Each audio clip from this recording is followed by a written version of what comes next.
Hello, everybody. Welcome back to the final race of the season. We're back with our Group 3 cars. We are at the Nurburgring, and we have a special surprise in store today. Ryan, what's going on today? What are we doing? We are here for the final race of our first season. It's been a long one, like we've discussed, but we're here and we're introducing a sprint race around the Nurburgring GP track before we head into our final race of the season around the full Nurburgring at Nordschleife. It is going to be an amazing stream, I think, an amazing race today too. The sprint race is exciting. It's going to introduce, just a different format. We're also looking to expand on this next season, of course. But yeah, this is going to be an amazing race, I think. Yeah, I hope it's going to be pretty fantastic. We'll be going into night here and having some racing, which changes the course up entirely. If anyone's ever driven around this in game, especially in real life, I'm sure too. But we talk about it at other tracks about racing at night, really just throwing off your references and braking areas and stuff like that. But it feels like another level here. Absolutely looking forward to this one. And already we're looking at Tony Cal in practice here with his brand new Discord livery. I'm loving the blurple here. I'm a big fan of his livery today. Yeah, Discord's Blurple and Wumpus. He doesn't have any Wumpus on there, but he's looking like he's looking to do a grid start, just a launch here to test. Now, we obviously are, like I said, doing the sprint around the GP circuit, and I think that's a really good move. I wouldn't want to do it around Nordschleife itself, considering the length of the laps, right? I think so as well. Yeah, it's quite the long lap. We were seeing like 8 minutes and change in earlier lobbies. It's legendary. I mean, let's face it, but this GP circuit, we were here previously in the MX-5 Cup. It's one of my favorites. We actually were just here in our weekday lobby as well this past, Thursday? And it's one of my favorite tracks for sure. It's actually, I think, the first track that I raced when I got Gran Turismo in the daily races.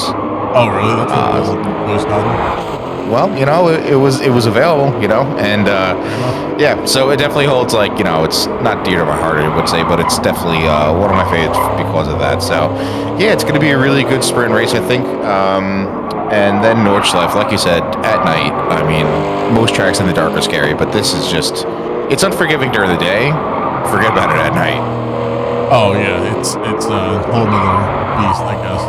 Real quick, I apologize if you guys see me messing with the colors here, but things are just looking a tiny bit off. I'm trying to make sure that things are looking A-okay. If anyone's watching, make sure let us know if everything looks alright or if colors look a little bit off.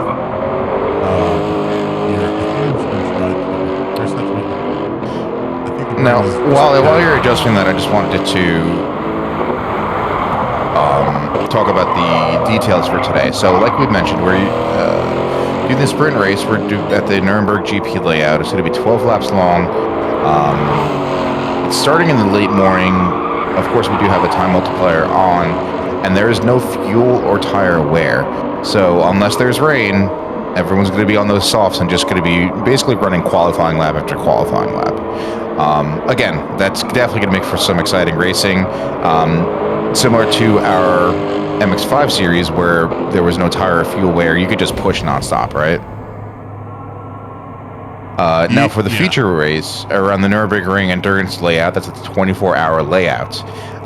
We're doing 9 laps, like we mentioned. They're quite long. If you've not seen any footage or laps around the endurance layout, it is just a beast. As Specs is trying to tame his beast, it's getting a little bit squirrely. But so we'll be doing 9 laps around the endurance layout, 24-hour layout. Starting in the afternoon, we have a time multiplier and slightly modified tire and fuel wear modifiers. Just because of the length of the circuit and everything, we had to maybe dial things back to be more in line with the rest of our races.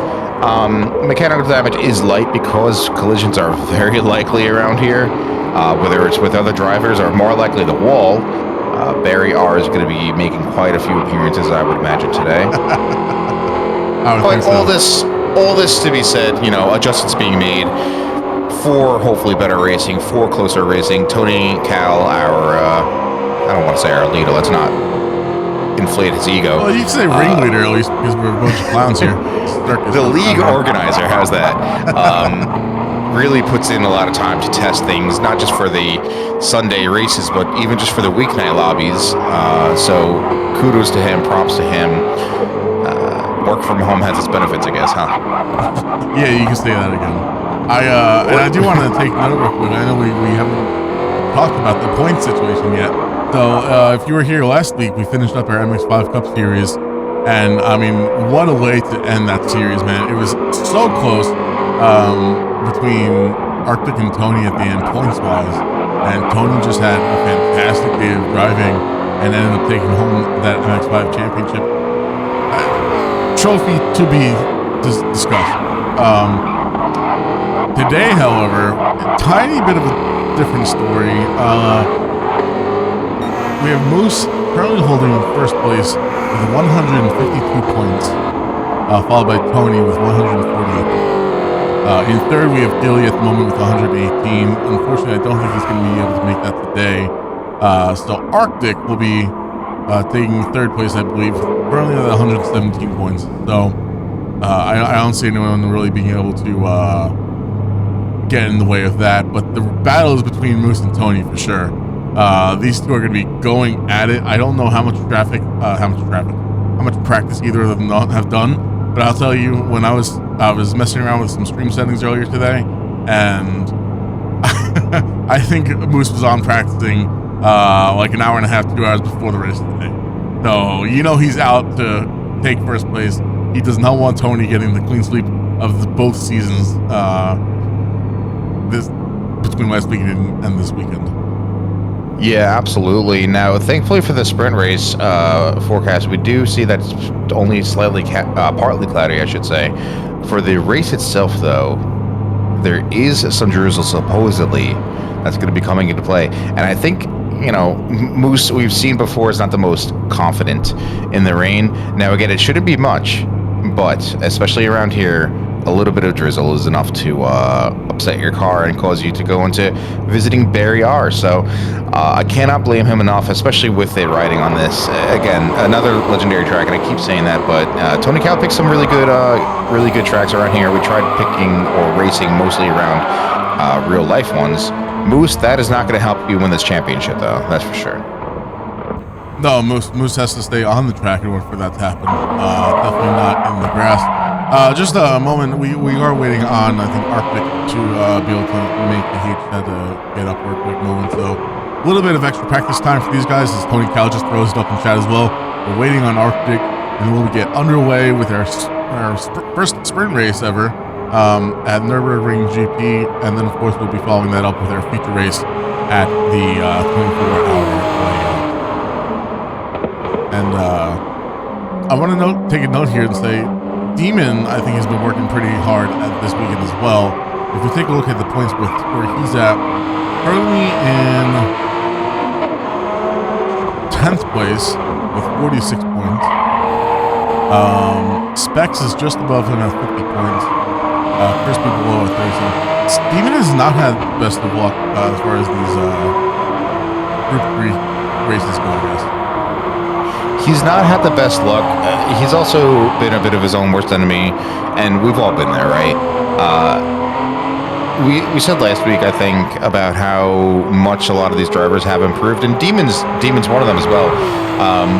Some inconsistencies, but overall, he does have raw pace. I think it just, not only some unlucky situations, but fighting himself. Again, our classic joke for Demon is he's fighting his inner demons, but seriously, you can very well be your own worst enemy. I know you and I have both seen it whenever we're racing. Yeah, it's I have a habit of screwing myself within 2/3 of the way through the race. I'll be doing great or okay, and then I just spin it into a wall. I try something different, and you get nervous about seeing people catch up behind you, and choose to try something different, and it doesn't work out for you. Tony Cal in chat saying fingers crossed for today, and yeah, I know Mousse is not going to make it easy for you. And I think we are just giving Arctic a moment to get a lap in here at the GP ring before we get started with the sprint race. So we'll actually jump on board with Arctic and see how he's doing. Tony Cal mentioning our weekday lobby. Demon absolutely swept us this week. I don't know. He must have had his Wheaties or something Thursday morning. He absolutely killed it. I have to say I did pretty well, but we did have different people commenting. We had Tony Cal and Marino commentating, and I was able to race Thursday. Again, playing with changing things up for next season or future seasons, so that's exciting. Of course, you and I both may be getting some race time in. Yeah, the Thursday lobbies, it's not something that we can make always, but I like the idea of being able to stream that at least, and the stream not being on URI. And I heard, I got to watch back the VOD, and, I commentated with Tony back in the old days when we were doing the test streams for our first series, and I know that he does well, and I think like him and Marino got along well, so. Yeah, Tony Cal is very knowledgeable, just of cars in general, and always surprises me the random bits of knowledge he spits out. Yeah, we gotta stop talking him up though. He's Yeah, we can't keep doing this. We can Caster Curse. I mean, has he ever actually been affected by Caster Curse? I think his I don't know if he has actually. I know his wheel has screwed him over a couple times, but yeah, I don't know if that's Caster Curse or just. Yeah, he's saying he's been immune so far. Yeah. Well, hopefully today doesn't change that. Tony, you should. I guess depending on how your race goes, if it goes horribly, you should jump into commentator box after the feature race and just give a few thoughts. Alright, so it looks like Arctic has put in a lap. We'll be getting here underway with the sprint race here in just a few moments. Ryan, if you had to make any predictions for the sprint race, what do you think? That's a tough call. I'm going to go Tony Cal.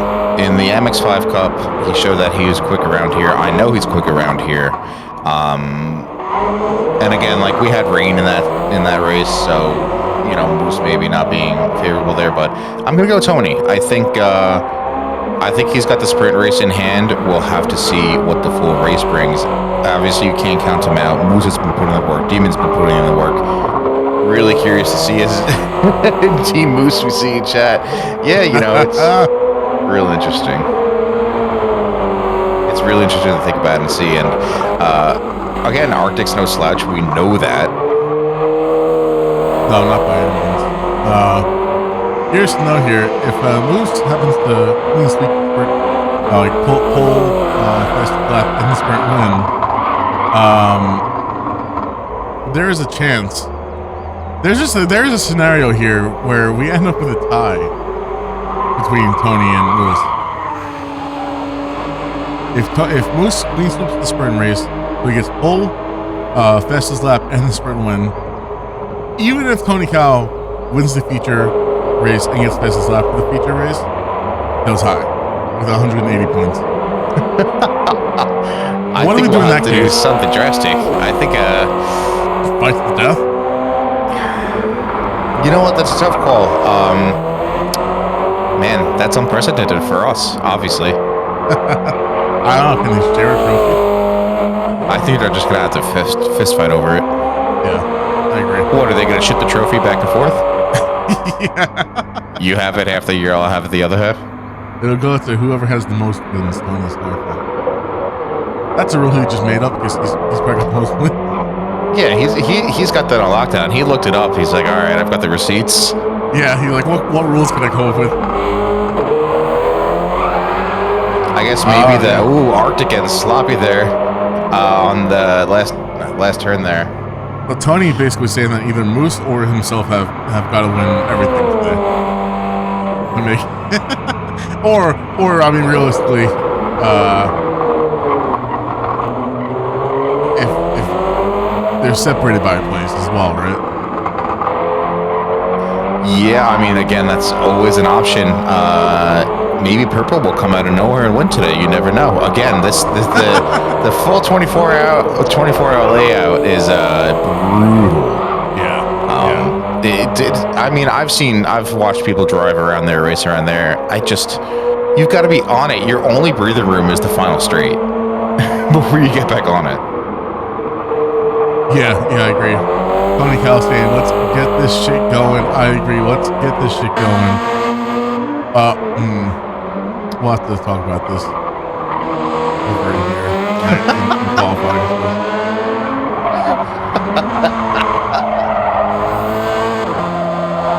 That's the least Urkel I've ever seen. Who did do that? Like, did I do that? Yes, he did do that. Tony Cal looking to get underway here. I'm excited. Again, this is one of my favorite little circuits here. And seeing these guys go at it in their Group 3 cars as we're getting underway for qualifying, well, it's going to be great to see. I say qualifying, but I guess so. Let's see here. I think I'm going to have to go with Tony Cal on this one, like, along with you. Mousse is going to do great. I have no doubt. But just based off of his recent performance, man, I don't want to be a hater. No. But I just gotta, like, if I was gonna put money on this, I'd have to be looking at recent performances, and it really seems like Tony's kind of stepping up. All right, so while they're on their out laps, why don't we go through the liveries real quick? Of course, I'll just start with up front. We saw them. We don't need to talk about that one anymore. Do we have to talk about it some more? I will have to ask him later what his inspiration was. Oh, there's Urkel on the rear bumper. On the back. Okay, I'm happy now. It's fine. It's all good. Arctic, I think we've seen before. I don't see any changes. Yeah, it's a solid good looking thing. I'm for sure. Mousse, I think this is a new one. This is new for this race. The Golf livery, man. I mean, you cannot go wrong. You cannot go wrong with Golf liveries, man. The McLaren Special Edition, what was that, 1 or 2 years ago? Fantastic. Oh, my God. The Williams F1. Oh, so good. Demon, I think we saw this last race. Did he just post it in Discord? He looks so good. Yeah, he's really just like evolved it over the season, and I'm a big fan of it. He looks fantastic. We did talk about it a little bit earlier as well, but Tony Cal's Discord livery looking fantastic. The blurple. I'm a big fan of that. That's a great idea. We got our boy Steezy over here with the Loctite, trying to Loctite in his oh man, where's Steezy? Steezy's down at 12th currently with 36 points. So he can get some big points today for sure. Crispy is just above him in 11th place with 37 points. So if Steezy actually does well today, you know, he'll be getting some big points and moving up a few spots at the end of the championship, I suppose. We got Demon over here today. I love this. Marino, he mentioned to me, he messaged me and it was like, oh, you play Pokemon? I'm like, yeah. He's like, all right, you're gonna like my livery. I very much like your livery, man. That is fantastic. I love to see it, man. These guys are going underway with their first laps. I do want we missed Crispy with the Xerix livery. Looking fantastic. Big old fan of that. That's, I think, my favorite one of his for the season. Yeah, it's very nice. And then Specs will check out when he's not in the pits. Oh, Specs. So, looks like Tony Cal is underway in his first lap, first high lap, I should say. And, you know, it's kind of funny how I think we were talking in Discord, I don't know where, just because I think we were talking about Spa qualifying, right? And how it was with the rain, and we were talking about the fuel usage, right? Because we had that incident where Mousse reset to the pits after running out of fuel. Yeah, so he ran his last qualifying lap and went to the pits and sat in the pits, which we felt was going to get him a DQ, but instead Tony Cal, I think, issued a warning, basically, because it was the first time anyone really did that. Yeah, but really, and I wasn't bringing up for that instance, but the conversation about qualifying and your game plan for qualifying, obviously the rain will throw a bigger wrench into your plans, but I just thought it was really insightful to see where Tony Cal was talking about how he plans out his qualifying, and real quick, you see these guys, Mousse taking his provisional pole from Tony Cal, just 2/10 up. Demon pulling up third with 157.0. These guys are going to be coming around the lap, putting their times up. Arctic curling behind Demon. I don't know. Let's see. Is it going to, no, 157.0 from Arctic. Behind him, Steezy's coming across the line with a 157.6. Purple Urkel. Is this new livery guy anything special for him? A 158.8. Not unfortunately Marino. Pikachu livery, we got a 158.7. You know, Pikachu, you gotta use agility, man, and get that speed stat up. I mean, known for its speed stat, though, too. Interesting to see. It's not giving him much help. He did not train properly. He needs chomp Pikachu. Specs, real quick, I would say just go for it at this point. You got 5 minutes left in quali. I don't know the rules, though. I don't think you're DQ'd from it. Get out there. Go do a quali lap, dude. No, you shouldn't be DQ'd. Yeah, I just can't get in. Well, we saw him in the pits before, so. That's true. Crispy putting up a 218.0. He's definitely going to be looking to improve on that. May have had a moment, or may have been waiting for the track to get clear.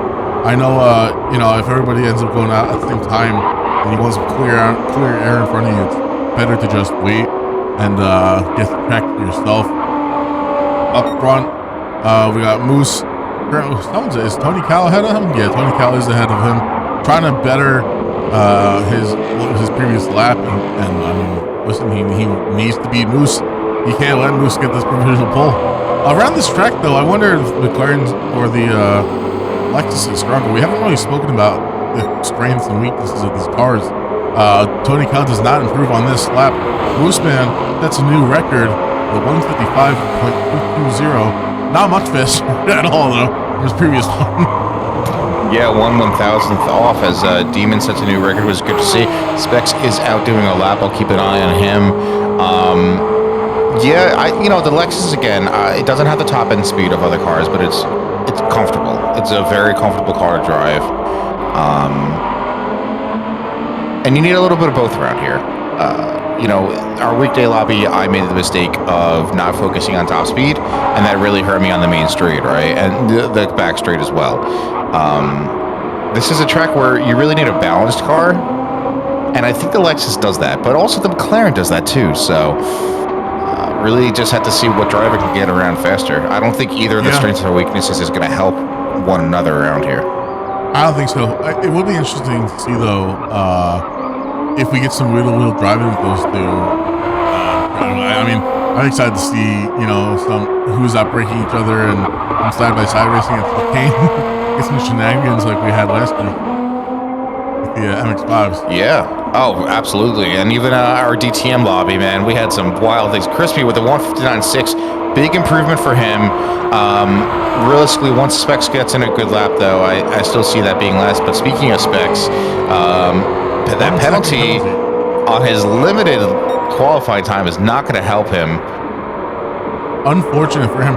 You know what, though? I mean, talking about someone who's doing well, Demon at the moment, pulling up third, 3/10 ahead, almost 4/10 ahead of Arctic.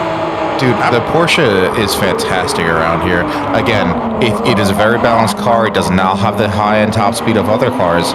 Tony Cal taking fastest lap away at provisional pole. 2/10 up. That is exactly what he wanted to see. Moose ends up going slower, does not have an answer for that lap from Tony Cal. We've got 2 minutes left of this qualifying session, so these guys really have a lap left, really. This might be their last. They'll get into 2 laps, I suppose.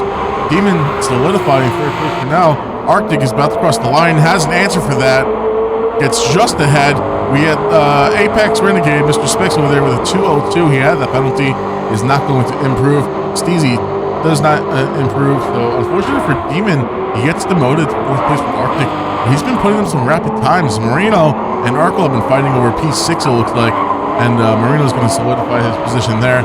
Urkel is starting a new lap. He was able to improve from the previous lap. We have a couple of close fights so far. Honestly, I'm kind of surprised that Marino, I know he was saying, I'm not going to practice, but maybe he didn't practice. You said that the Porsche's rapid around here.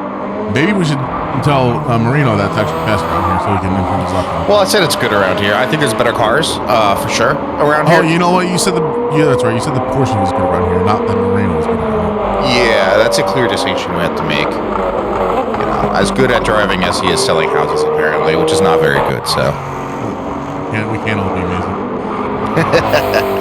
I'm curious to see what Specs can do. Specs is a driver that we've not seen too much of, unfortunately, due to his work schedules just being abysmal.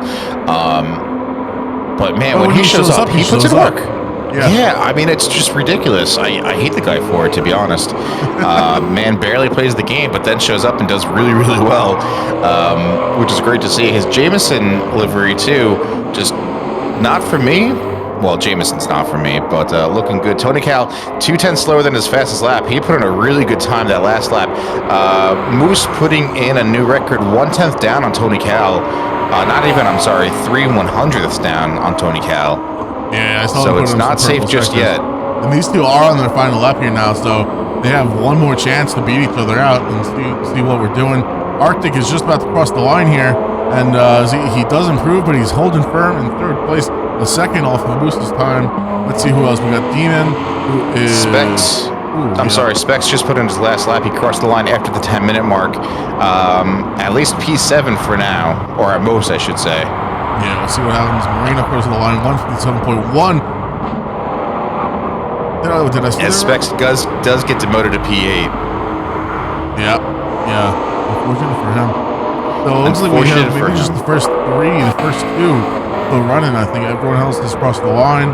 And once again, it comes down to a final battle between Tony and Moose. Who is going to take pole position for our sprint race?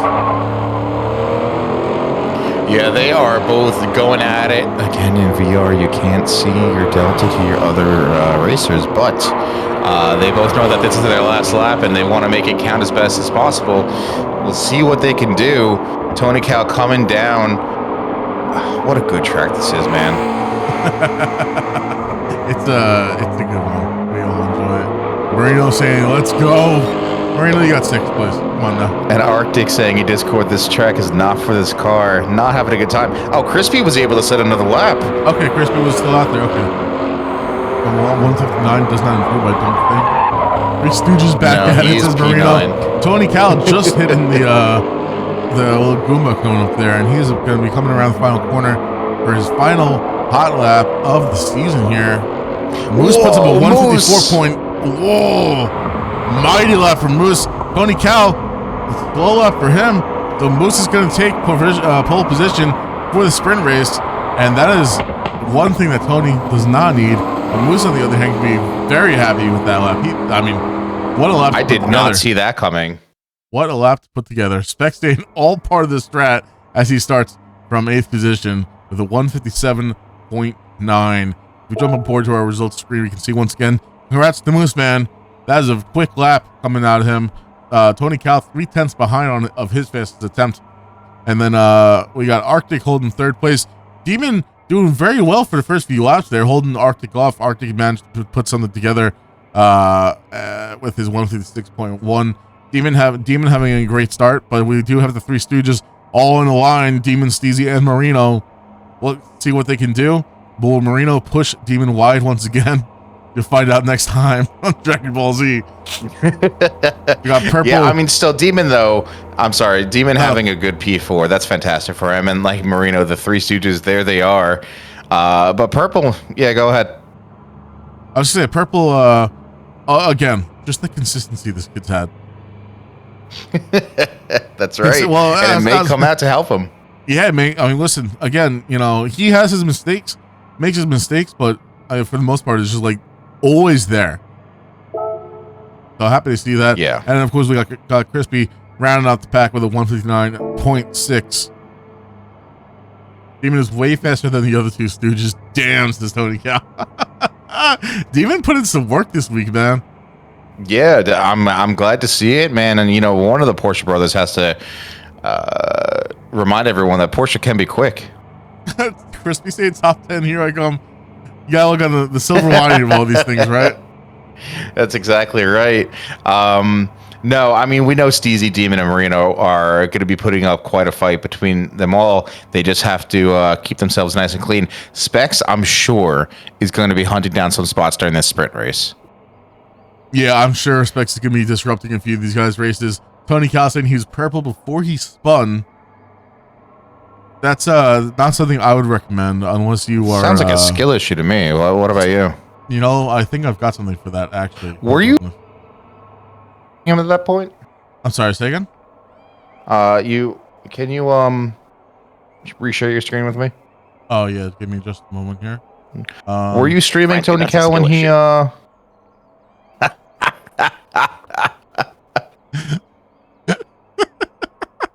did not see his spin though. Oh, okay. I was gonna say maybe that was the caster curse finally coming through. Maybe if only last lap after the first sector. Okay, yeah, we were not on him. I think we were watching Moose at that point. Sector. Hey, while we're waiting, we're just a short little bio break before we get the sprint race underway. What were you driving the cappuccino for? So I just wanted a quick coffee, you know. The cappuccino banging a lot for Moose though. This race, this race. While I drive this race. I was getting ready, man. No, so you know what the money glitch kind of thing. Mm-hmm. So I wasn't sure if I didn't think I could do it with the mule of Tony Cow's, the Barth or the Fiat. So I found another one that was using the Suzuki for the same thing. Nice. But then, but it's so I was like, why was I less than the cappuccino? I was actually doing Daytona circuit experiences. And I'm like, I wasn't driving a cappuccino. But all right, we are getting underway here. Let's get this sprint race started here at Nurburgring GP circuit, followed by our feature race at the 24-hour layout.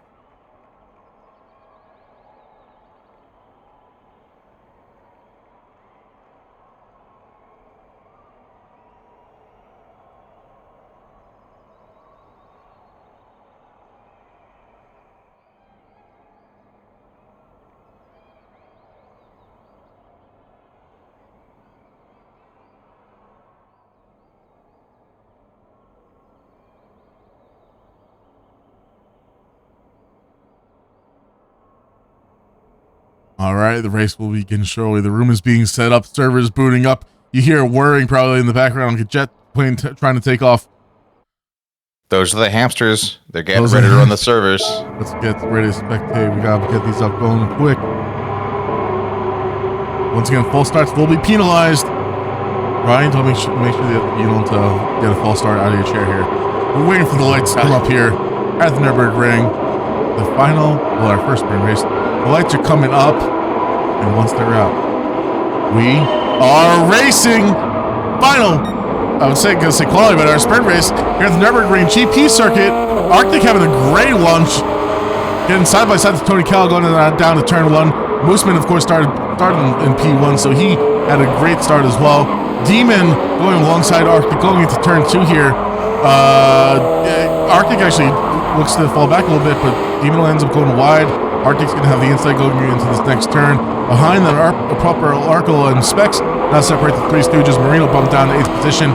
Tony Cal fallen in line behind Mooseman, followed by Arctic, Demon, Steezy, Purple, Specs, Marino, and then, of course, by our resident Crispy Nubbins. Let's get going, man. I just happened to see Steezy real quick, side by side almost, with Steezy. Or Demon. With Demon, rather. With Steezy. Steezy side by side with Steezy. And it looks like already we have a bit of a gap forming between the top three and the rest of the pack. Yeah, I mean, that's classic. You know, the three of them just like to get away and have their own race, and I can't blame them. They don't want to be hindered or impacted by anyone else behind them. Specs did make it past Purple Arkle pretty easily. Now he's on the rear bumper Steezy. This feels very similar to our weekday lobby. Specs had made a great move on Purple just past Sector 1, but now we're watching them go down. He's going to have a good run. He was just braver on the brakes. He's making work with that Jag. Let's see what he can do to make up some points. Like I said, he's going to be out for a vengeance in this sprint race, and he's already up a few places. Happy to see that. This is a 12 laps, man. This is going to go by in no time. Specs, however, though, looks like he's maybe he's a bit of ping, maybe a bit of lag. Looked to be a bit squirrely, but he looks like he's still sticking to the rear end there of Steezy. We jump back up with our race leaders here. Arctic has a half-second penalty, unfortunately for him. Tony Cal right behind Mooseman as they're coming down the main straight, pulls to the right-hand side, looking to take the inside line going down into turn 1, pulls ahead at the beginning of the corner, takes P1 away from Moose. Moose gets a tighter line through that arc, and Tony is going to go defensive again, going into turn 2 into the left-hander, and then once again when he pulls out, you get a wider line going into here, and Tony Cal secures P1 for now from Mooseman. Behind them, Arctic still has that penalty, will be serving that later this lap. Moose, however, for sure is going to be looking to be tight on the rear end of Tony Cal and looking to gain that place, potentially at the same position, either going into the chicane if he's close enough, or of course down the main straight. We've seen it time and time again before. Let's jump back with our buddy Specs here. A little bit of a gap now between him and Steezy. Steezy up in 5th place, Specs rather in 6th. He's got Purple behind him, but right now he's just he's trying to catch up to the pack ahead and stay within that slipstream so he can, try and maybe pull a move here, going on down to the main straight, going into the next lap. Demon has a moment, spins out. Unfortunately for him, Crispy's going to end up passing him, and then Demon, who had a terrific qualifying session, is now going to end up in P9 and well behind the rest of the pack. I don't know if he has any damage, but emotional damage for sure. No damage that I can see, which obviously is good for him. He doesn't have to try and repair it, but unless the sprint is also on light damage, because that's what our race will be. But notably, Moose is having a run on Tony Cal down towards the chicane. I think he's going to wait it out, though, for the main straight. First of all, 2 things. Number 1, I'm surprised to see how squirrely some of these drivers are getting under when they're applying the gas, considering the weather is pretty nice and they're all on racing softs, the grippiest tires that they can get. But secondly, Moose is further behind Tony Cal. Tony Cal moving over on the main straight to break the toe. But I was going to say that Tony Cal had that slipstream the entire time, and it took a while for his car to get to the point where he felt like he could pull out from behind Moose. So I think that just goes to show you whether it's the setup or just the characteristic of the Lexus versus the McLaren. But Tony Cal holds on to P1 currently, doing well to keep Moose behind, and they're going to keep going at it through this lap, though. In this race, that's for sure. Yeah, happy to see that these two are keeping nice and close. Again, Arctic did have that half-second penalty, but to see him now 2 seconds behind, unfortunate for him. Jump back behind him, we had Steezy 3.5 seconds off of Arctic. Arctic really just in his own race, man. I mean, he's going to secure P3 in the championship either way. It will be interesting to see if he's able to and how he's able to disrupt the fight between Tony and Moose and perhaps the rest of the grid as well. But it looks like we are spreading out here just a bit. Easy in 4th, Specs in 5th, trying to catch up and take another place away from the rest of these guys. Purple in 6th, Marino still down in 7th, behind Purple, unable to, I don't know if he's made a few mistakes, but the small tire up in the dirt real quick in the gravel, but that's not going to help him catch up to Purple in 6th place. Demon, on the other hand, let's see here. We're on board with Crispy.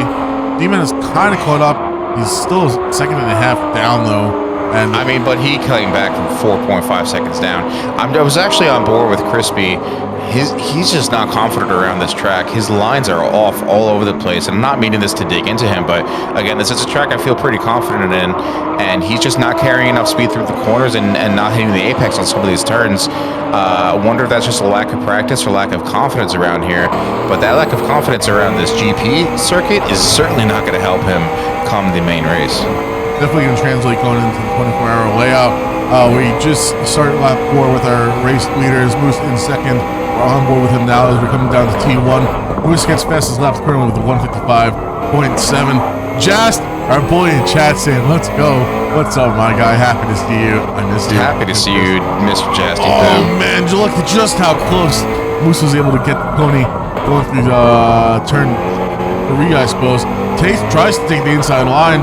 Tony Cal is going to shut that door, but Moose is all over the bumper with Tony Cal, and he wants that first place. He's got to be patient, I think. This is not a long race. Tony Cal gets a half-second penalty. That's going to give track Moose limits. That's going to give it to Moose right away. And yeah, absolutely. Especially where that penalty line is. That's for certain. Now again, Tony Cal currently with a half-second gap, 0.6 actually. Look at that time he's able to generate through there. But then they come out on the straight, and now look, it's just decreasing. So again, just a sign of where the strengths and weaknesses lie in the cars. Of course, Mousse does have that slipstream as well, but yeah, Tony Cal gonna be kicking himself for that. I'm glad we didn't bet money on this because he may be proving me wrong. Yeah, I'm glad I didn't spend any money on this either. I guess Tony does seem pretty quick in that sector 2 area, and here we go. Yeah, but Mousse there that pass nice and easy. Tony gonna slip right back into the slipstream. You know, I mean, the half-second time it's bad, but obviously it's not that bad, especially if you're able to get right back in and tuck into that slipstream. Specs having to move on Steezy at the chicane. I'm sorry to interrupt you. Go ahead. Did he make that happen? No, he did not.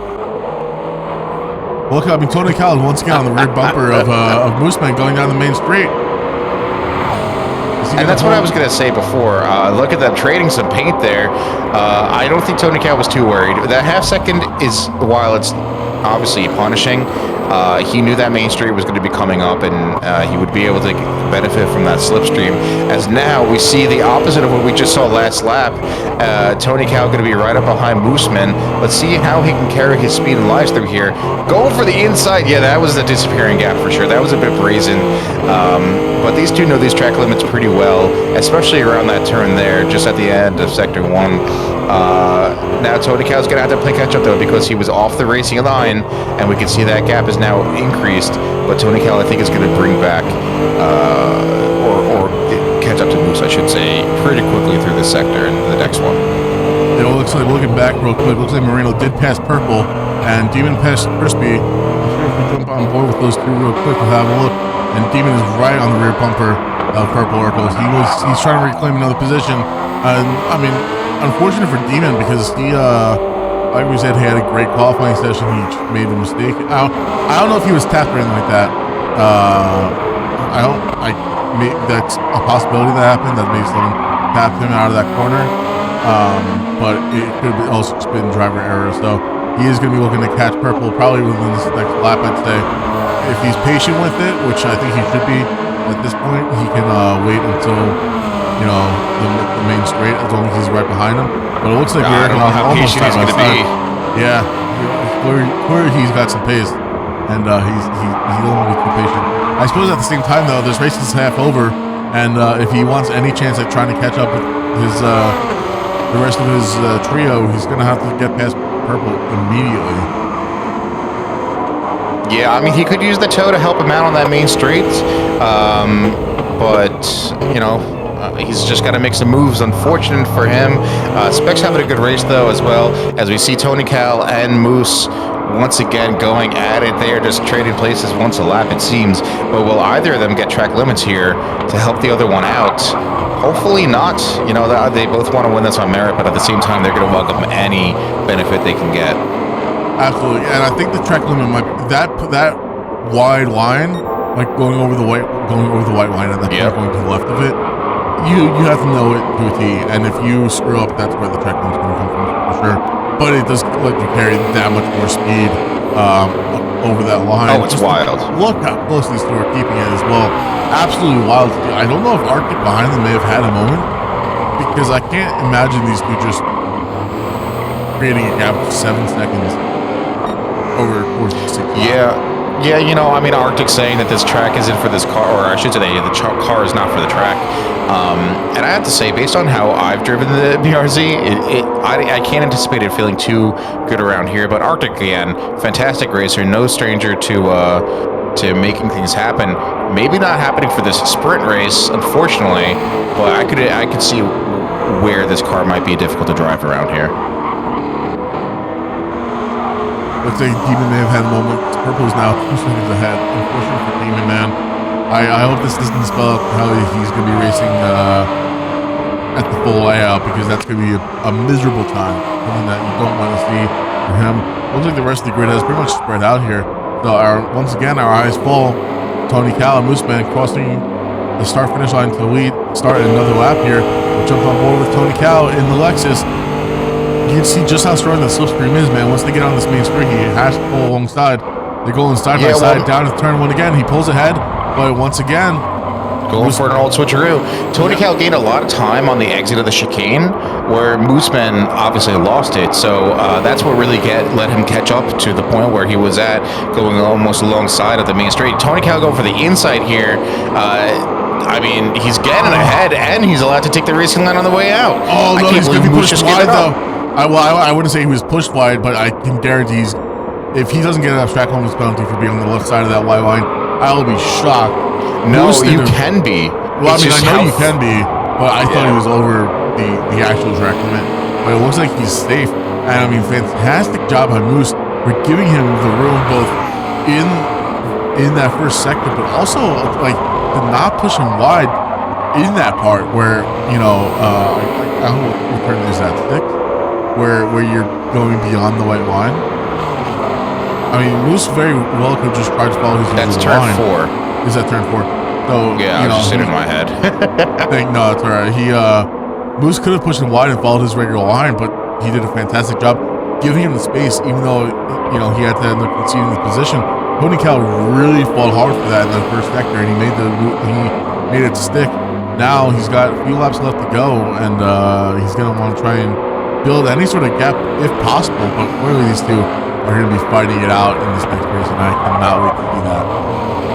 Yeah, not to mention, Moose has the fastest lap still and currently, and he's got the slipstream on Tony Cal, so he may very well retain that extra points, which I'm sure he'll welcome.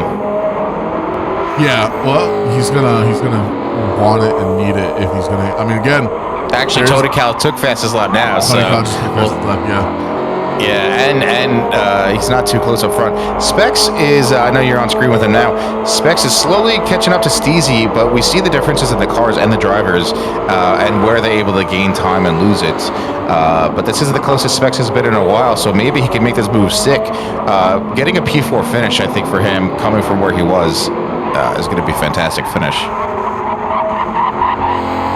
Yeah, I'm sure he wouldn't say no to that. Steezy as well, on the other hand, would definitely not say no. Steezy's grown one point behind, Crispy, in the championship fight for 11th. So, I mean, the more points Steezy can pick up these last races, the more he's going to be jumping up, and he'll be tangling with his menage a trois. And clearly, Specs is trying to be the 4th in that love triangle and throw Irish Flair in there. I mean, who doesn't always love some mashed potatoes, you know? Now up front, Tony Cal has a gap of over 1 second now to Moose, but Moose has put in 2 purple sectors. Again, fighting for that fastest lap and just pace to catch up to Tony Cal. I don't know how he's putting in purple sectors, but Tony Cal has been pulling away this entire lap. But we do see now that gap starting to close a little bit, and now they're coming down on this straight where you are flat out. Another purple sector for Mooseman. He's not going to be close enough to make a move, but if he can keep this pace up, he might have a chance. He might have a chance of that P1. Yeah, obviously he's definitely going to have some time to make up. It seems like this chicane is really a big difference for these two drivers. It is. Notably, once again, Moose losing some time compared to Tony. I don't know if it's a line difference or it might be how their car handles the curb. If you're able to abuse that curb a bit more aggressively, go for it. And look, even with the toe, he may be just outside on that toe, but I mean, Moose is like barely gaining any time, or if losing it. And we're going back, back to turn 2 here.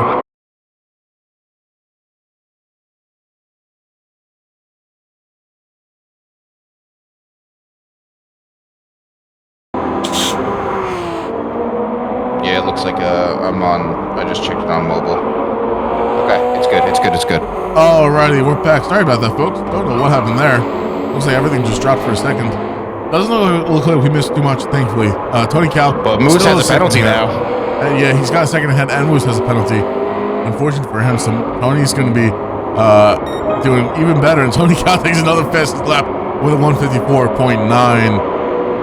So before we have that network interruption, you were talking about the difference around that chicane. Now, I do recall a previous race. We were at Watkins Glen, where our two McLaren drivers, Mousse and Mr. Labu, really suffered around that curb at the exit of turn 1, the really long one that you could have used on track limits, because the cars just spun out. And I wonder if it's just both a setup and a car nature thing, perhaps, where they just can't abuse those curbs as much because it just upsets the car too much. Yeah, I mean, it's a possibility. There's obviously lots of tweaks that you can make with the suspension. And I just don't. I mean, I imagine there's quite a few around the 24-hour layout, so I have to imagine that you'd want to be making sure that you can clear most of those.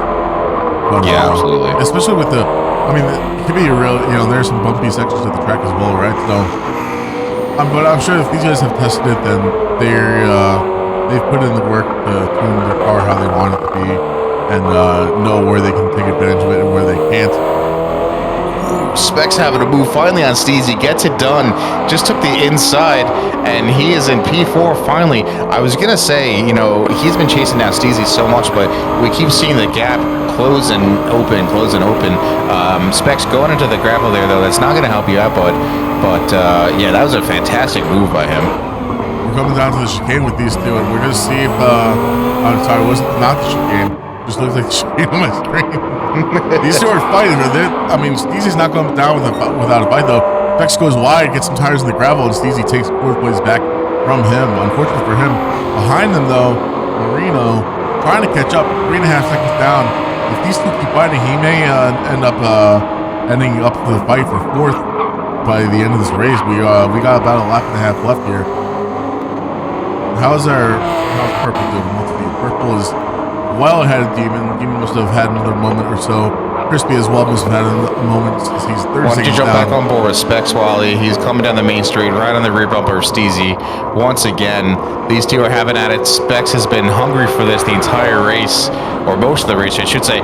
Much braver on the brakes is Steezy, or maybe just a characteristic of knowing that Jaguar. Steezy getting sloppy on the exit there, but now Specs has got to either commit to the outside line. No, he does not. He chooses to be patient. Now he's on the inside. This is not able to do it again, these two. Really surprising to see from Specs, because, again, Wednesday night, that man was not just rampant, but so confident on the brakes. And these two were fighting at it back and forth that entire night, so I'm really surprised to see that from him right now. It could be an engine issue. Could just be he's been working like crazy, right? Doesn't this man work nonstop and sleep like 2 hours a day? Apparently. Just come up with excuses for the guy, Yeah, basically. He says, we are lap 11 of 12 here. I do want to see where's Marino's still 3 seconds off these two. He's gonna have to make up some time. He's gonna have to hope that these two keep on fighting and bring the fight closer to him. We jump back up front. Wow, has that gap increased almost 2 seconds now. Yeah, Moose Man has got to be hoping for a miracle for Tony Cow to really get caught up, but that I don't know that's going to happen. Tony Cow put one toe out of line in these 12 laps so far, and it didn't impact him enough to the point where he's still P1 by a large margin at this point. Yeah, Tony's going to have a moment like he did in qualifying and spin out. But we are on the final lap here, and again, it's basically the last 11 laps. You gotta give it to Tony Cow. He can make a mistake. We've seen it before, but I think he's gonna be able to. He just has to bring it home. He's got a significant margin right now, where he doesn't have to maybe be pushing it 10 out of 10 for the lap. No, he's got to bring it home. Moose isn't gonna make up almost 2 seconds across the lap without any mistakes. Exactly. Following up the rest of the grid, let's see how Steezy and Specs are fighting. They're close once more. They're close once more. I don't know if it's got to be the internet with Specs, I think. It's close. Yeah, I see it as well. Like that. Unfortunate. That's got to be nerve-wracking, too, fighting him. Yes, yeah. Anytime you see that kind of behavior, and honestly, I saw it from Steezy on Thursday night as well, so between the two of them, although Steezy does run Ethernet for Sunday races, so yeah, no, it definitely makes it more difficult racing those people. Just an unfortunate result of Specs' current internet issue, but he's here with us today. We're happy about that, and he's put in quite the race despite that. Yeah, he's doing very well. Notably behind him as well, Marino, 2 seconds, just over 2 seconds behind him now. Unfortunately for Marino, just not enough time to make up for the mistake he had in the first couple laps that pushed him back so far. He started, I think, P6. He's going to end up P6. He could be in this fight if there are a few more laps to bring the fight to him, but he's not going to be able to. We'll check out back up front with our race leaders. Tony Cal, second and a half ahead of Moose. He's going to finish his lap, and unless he makes a dire mistake here in the last few hundred feet, that's it. Tony Cal's going to take P1. Celebrating already. Race to Mooseman, P2. Excuse me. And Arctic 21 seconds behind. That is not a race that we normally see from Arctic, that's for sure. Not at all. We'll jump back on board with Specs, though. If he's going to be able to make it stick? I don't think so. I don't think so. Yeah, look at this. He's not able to make it stick. That Jag is just so unbearable to drive, in my opinion. But a really, really great drive from both of them. Specs tried. He couldn't make it happen. Purple, very much in his own. Demon was catching up slowly but surely, but just like Marino, did not have enough time. Yeah, Demon unfortunately looks like he made just a couple of mistakes, and that was that for his race. Hopefully, he got the bugs out, kind of shake it off and brush it off, and as we head into the feature race, we got one more man left out on track, Crispy Nubbins, here in the Xerix livery GTR. Tony Cal saying, let's fucking go, boys. That's exactly what this man wanted after losing out on pole position for qualifying. Gets a clean sweep here, almost a clean sweep. He gets fastest lap in the sprint race and wins the sprint race, so absolutely kudos to him. Mooseman put up a really, really good fight. That final penalty really looks like it just took him off, unfortunately, from being able to get that P1. Marino saying, Marino, you were catching up. You needed like 3-4 more laps before you'd be fighting those two. I mean, I think in 1 or 2 laps, he did gain about 1.3 seconds, so that wasn't bad. Partially due to the fighting, partially just Marino does have pace, as much as we hate to say good things about Marino. I kid. But Marino definitely has pace, so we've said that from when he joined. But fantastic race by Tony, fantastic race by Moose. Arctic and Demon and Marino, I think, definitely looking to shake that off. And Crispy, unfortunate race for those that were maybe out of place. Fantastic recovery from Specs, though. Yeah, Specs did a really great job overall to be fighting for P4 there at the end. Well, it'll be interesting to see what happens this next feature race. 24 hours layout, man, absolutely wild. We are going to be taking just a minute break here, so don't go too far. Maybe grab a snack, grab a drink, and we will be right back for the feature race here at the Nurburgring 24-hour layout.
right, everybody, welcome back.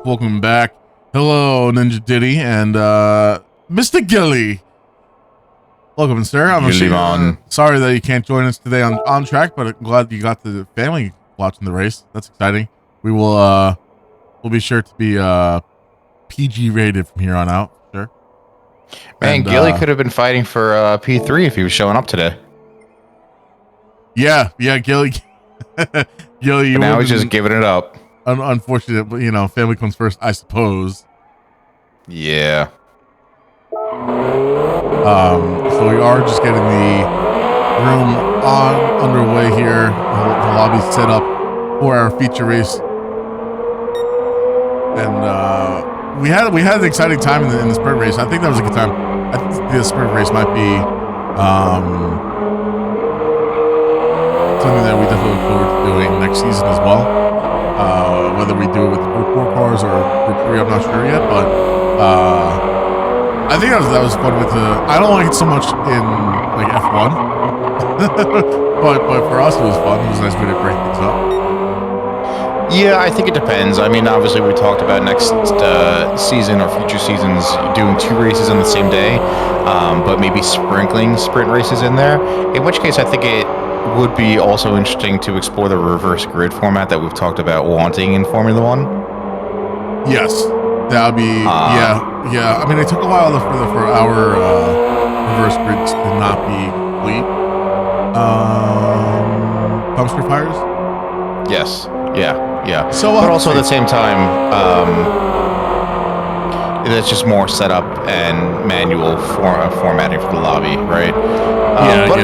Food for thought, of course. I think it would be a lot of fun, but again, we'd have to come up with a whole other way to score points. So we'll have to see. I was just laughing at Arctic sending his BRZ sideways up that corner. So this is going to be for those of you who might be new to GT7. I know Diddy, Jazz, you guys don't really watch much.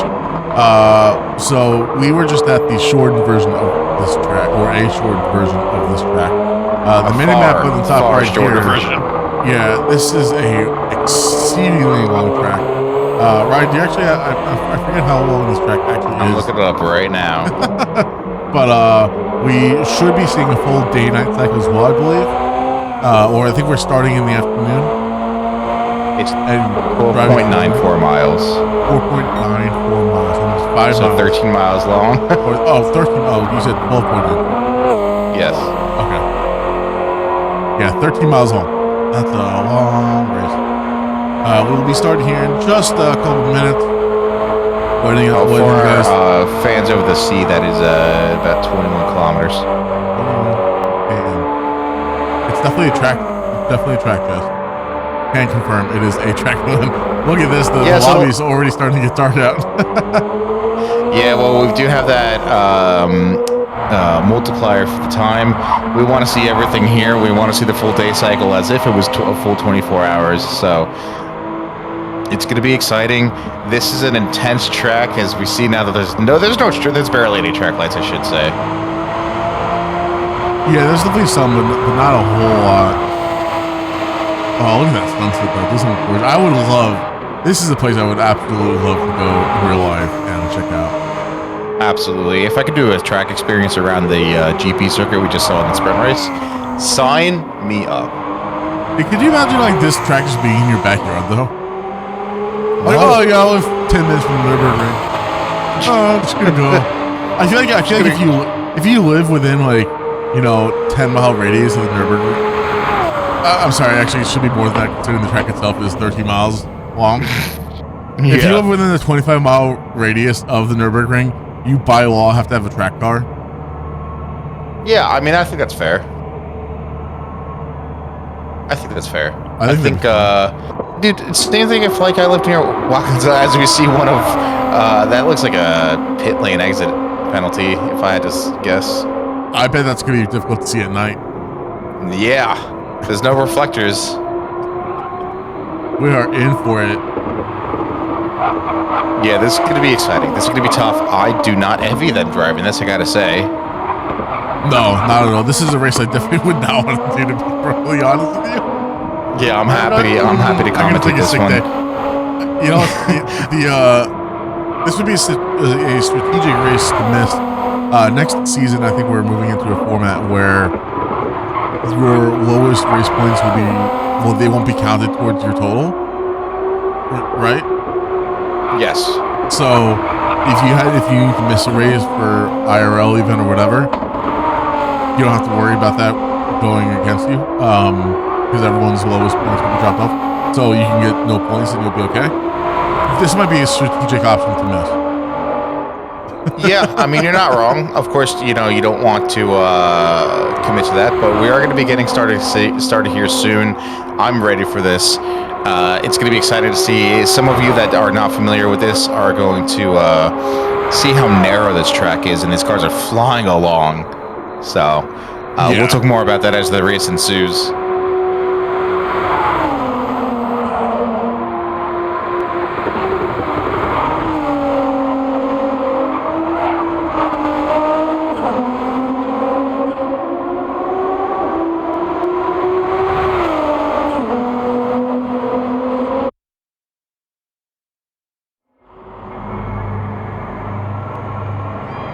Alrighty, and so we are going to be underway here.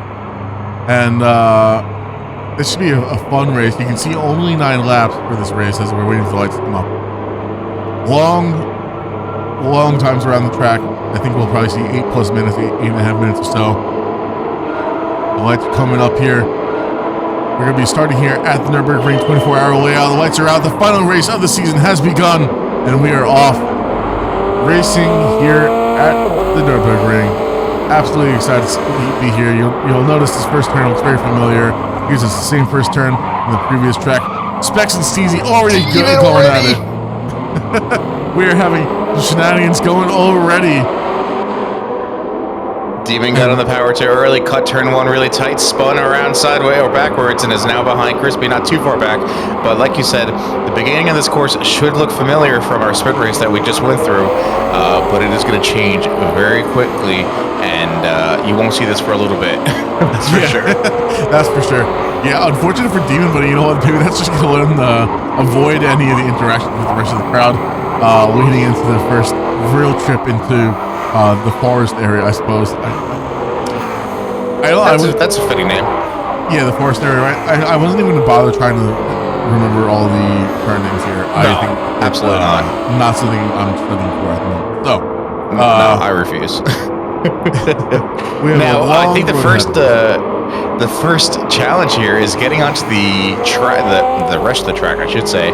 It's a little awkward of a turn, in my opinion, and at night especially, they're going to have to be careful not to hit anything. As we see, Tony and Mousse already pulling away from Arctic. Surprisingly, he just does not like the GP circuit. No, he was saying he was not having a good time before, and here we go, and we jumped on board Tony Cow for this. Look at that sunset going on. It's going to be turning night here real quick, and we are going at it. Oh my gosh, the headlights come on. Well, just look at that. Oh my god, I really want to go here in real life. Just imagine the trees going by you, or you going by the trees, I suppose. And just look how tight this is immediately. You are flying and you're being sent. I mean, you can be sent to the Shadow Realm very, very easily here, but Tony Khan. Speaking of the Shadow Realm, we are seeing it in the back of the pack, that's for sure. Purple spun out as in a wall. Steezy hit the gas on the curb and grass too hard and started spinning out. Thankfully, he's still up in P5, but Purple all the way back there now. We said we were going to see some Barry R introductions, and it happened already. But yeah, speaking of how narrow these are, I mean, again, you just have to be brazen to make a pass here. As we see Marino having a run on Steezy, if and when is he going to make the move? That's the question. When are you brave enough to make the move around here? I mean, look at how narrow it is. And then we're going side by side. Marino and Demon going side by side as well. And Crispy's right there too. Crispy's got the ultimate toe right now. Yeah. Oh my goodness. Oh, he's getting into the grass. Oh, they're so brave to be doing this right now. Side by side for so long around here, that's scary. Crispy looking on the inside. It's not going to work out for him. Demon not giving it up. Marino now up on the curb, not helping him out, get around Crispy. This might be a nice little fight for the pack. Yeah, these guys, I mean, who wants to lead this going into the night? Right? Like, you're seeing everything first. I mean, you're seeing everything first, but you're avoiding everyone else. Exactly. You're kind of, but you're also at like, you gotta hope that the guys behind, you gotta trust the guys behind you to know their breaking point for sure. Oh God, yeah, and again, we're gonna see mistakes. It's bound to happen. It happens with professional drivers around here. It's gonna happen with our Ames drivers, that's for sure. Yeah, absolutely. We'll jump back with the purple is pulling up. He's in no man's land right now, but he's got a long way to go. And Mr. Consistency over here is going to just keep it on the tarmac, man, and I'm sure he's gonna catch up eventually. I mean, the other guys have a train going on. I think there was some contact between him and Steezy.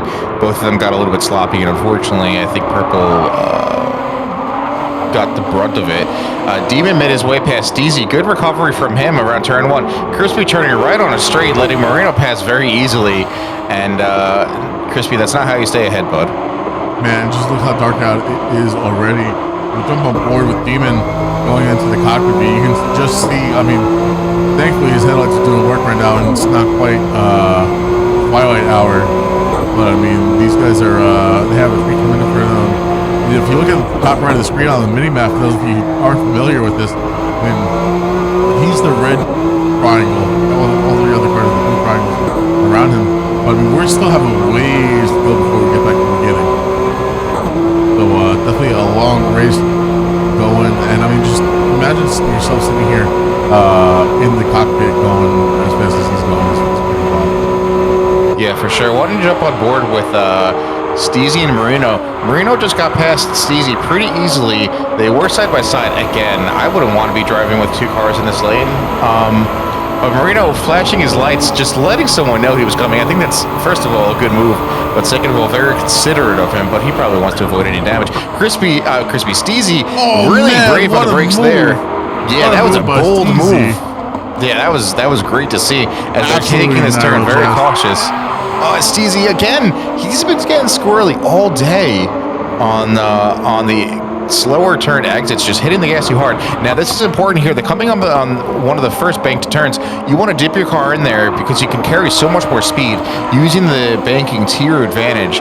And they both did that. They both did their research. They did the homework, whatever they want to call it. Good to see. You know, so far, aside from that moment with Purple, it seems like they've been keeping it clean, which is not easy to do around here. No, it's absolutely what we want to be seeing. We've been with these guys for a minute. Brilliant move by Steezy. That's right. He was hungry for it. Yeah, man. We're gonna see how our guys up front are doing. Tony and Mousse still quite close together, within a second of each other. Love the yellow headlights on these two. And yeah, you know what? They have been closing and opening that gap. I think it depends on how brave they are around each corner. And I gotta say, I know everyone's a fan of the yellow headlights. I will go for the brightest ones I could get for this race. Yeah, we're gonna have to watch out for any deer in game. Yeah, that's fair. I'm sure they're roaming around. Arctic, 3 seconds behind, or 5.5 seconds behind in 3rd place. Crispy getting past Marino. Brave on the inside. Marino not having a good time. Maybe that lack of practice affecting him. I would have to bet for sure. Happy to see Crispy up here fighting with these guys as well. It's I feel like it's been a long time coming. Yeah, if he can keep it and you know, stay straight on the straights and whatever, he may very well be in contention for a higher place finish, which is going to be fantastic. He's doing better now than he did around the GP circuit. Yeah, maybe he got all the bad juju out there and said, "Hey, I'm here to race. Let's go, boys." Steezy carrying too much speed. Allow Crispy to go by. Crispy carried a bit too much speed as well, but was able to keep it in the line and take 6th place away from Steezy. Unfortunate for Steezy, man. Once again, though, they jump on board up top. Moose Man running past Tony Cal as they're on the straight here. He easily breezed by Tony Cal. Here we go. You know, Tony's still nice and close though. Oh yeah, I mean, you just trade slipstream at this point, you know. Oh, very poor place. God, you can't even see anything when you're right on the rear bumper. No, we just saw the flames popping out from Moose's McLaren. It's Tony Cal down. They just passed the pit straight here. And here they are Side by finishing their first side, laps. Here we go. These 8 two minutes are and gonna 11 have seconds. the race of a lifetime together. Holy These two moly. They're probably going to need a change of trousers, I think, after this race. I'd have to imagine. That was wild to see. Here they are once again, basically where they were at the beginning of last lap. Again, 8 minutes has went by. Yeah. Lux Racing League, hello, hello. Hello, buddy. How you doing? We're just at a 24-hour layout of Nurburgring. This is our final race of the season, actually, in our Gr.3 Manufacturer Series. And you are catching a close race so far between our championship contenders. Mousse is currently in first place in our championship series with 161 points. Tony Cow in the Lexus currently in first place in the race, but in the championship with 155 points. So this is the race that's going to settle it all for these two. And so far, after one lap of Nurburgring, they are keeping it nice and tidy and nice and clean as well so far from what we've seen so far. So happy to see that. Delps. Of course, we remember you, Delps. Thanks for jumping in here. Oh, you can't be jumping in here with an alias like that and I'm explaining things.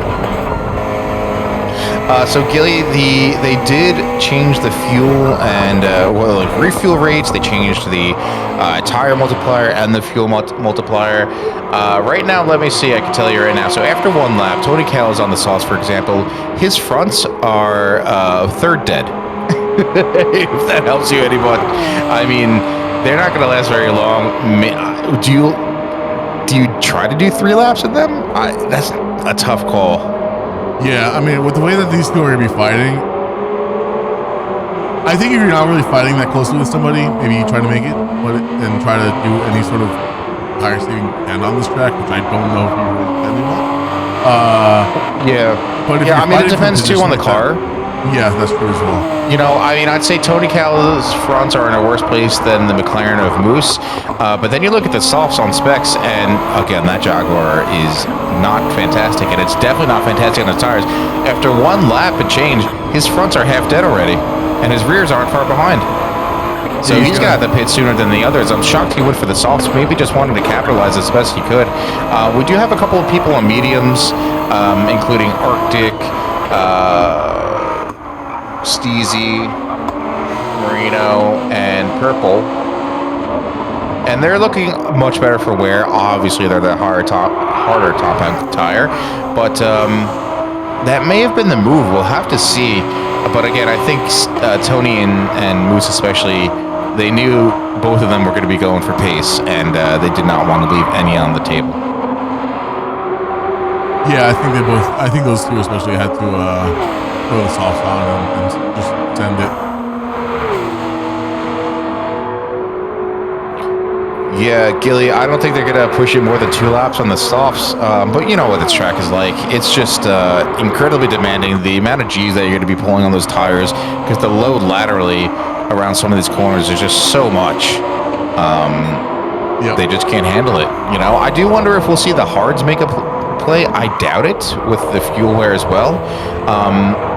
So let me tell you about Arctic right now. Like I said, he's on the mediums.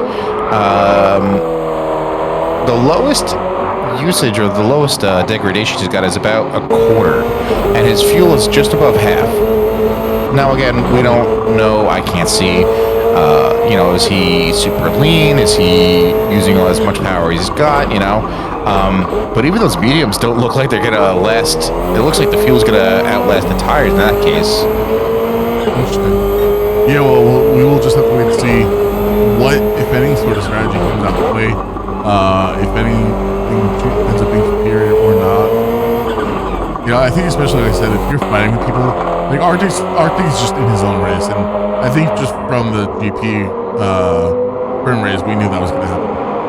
And yeah, he didn't feel confident with the car or just the circuit, which again is surprising for Arctic. Well, I think he had said that.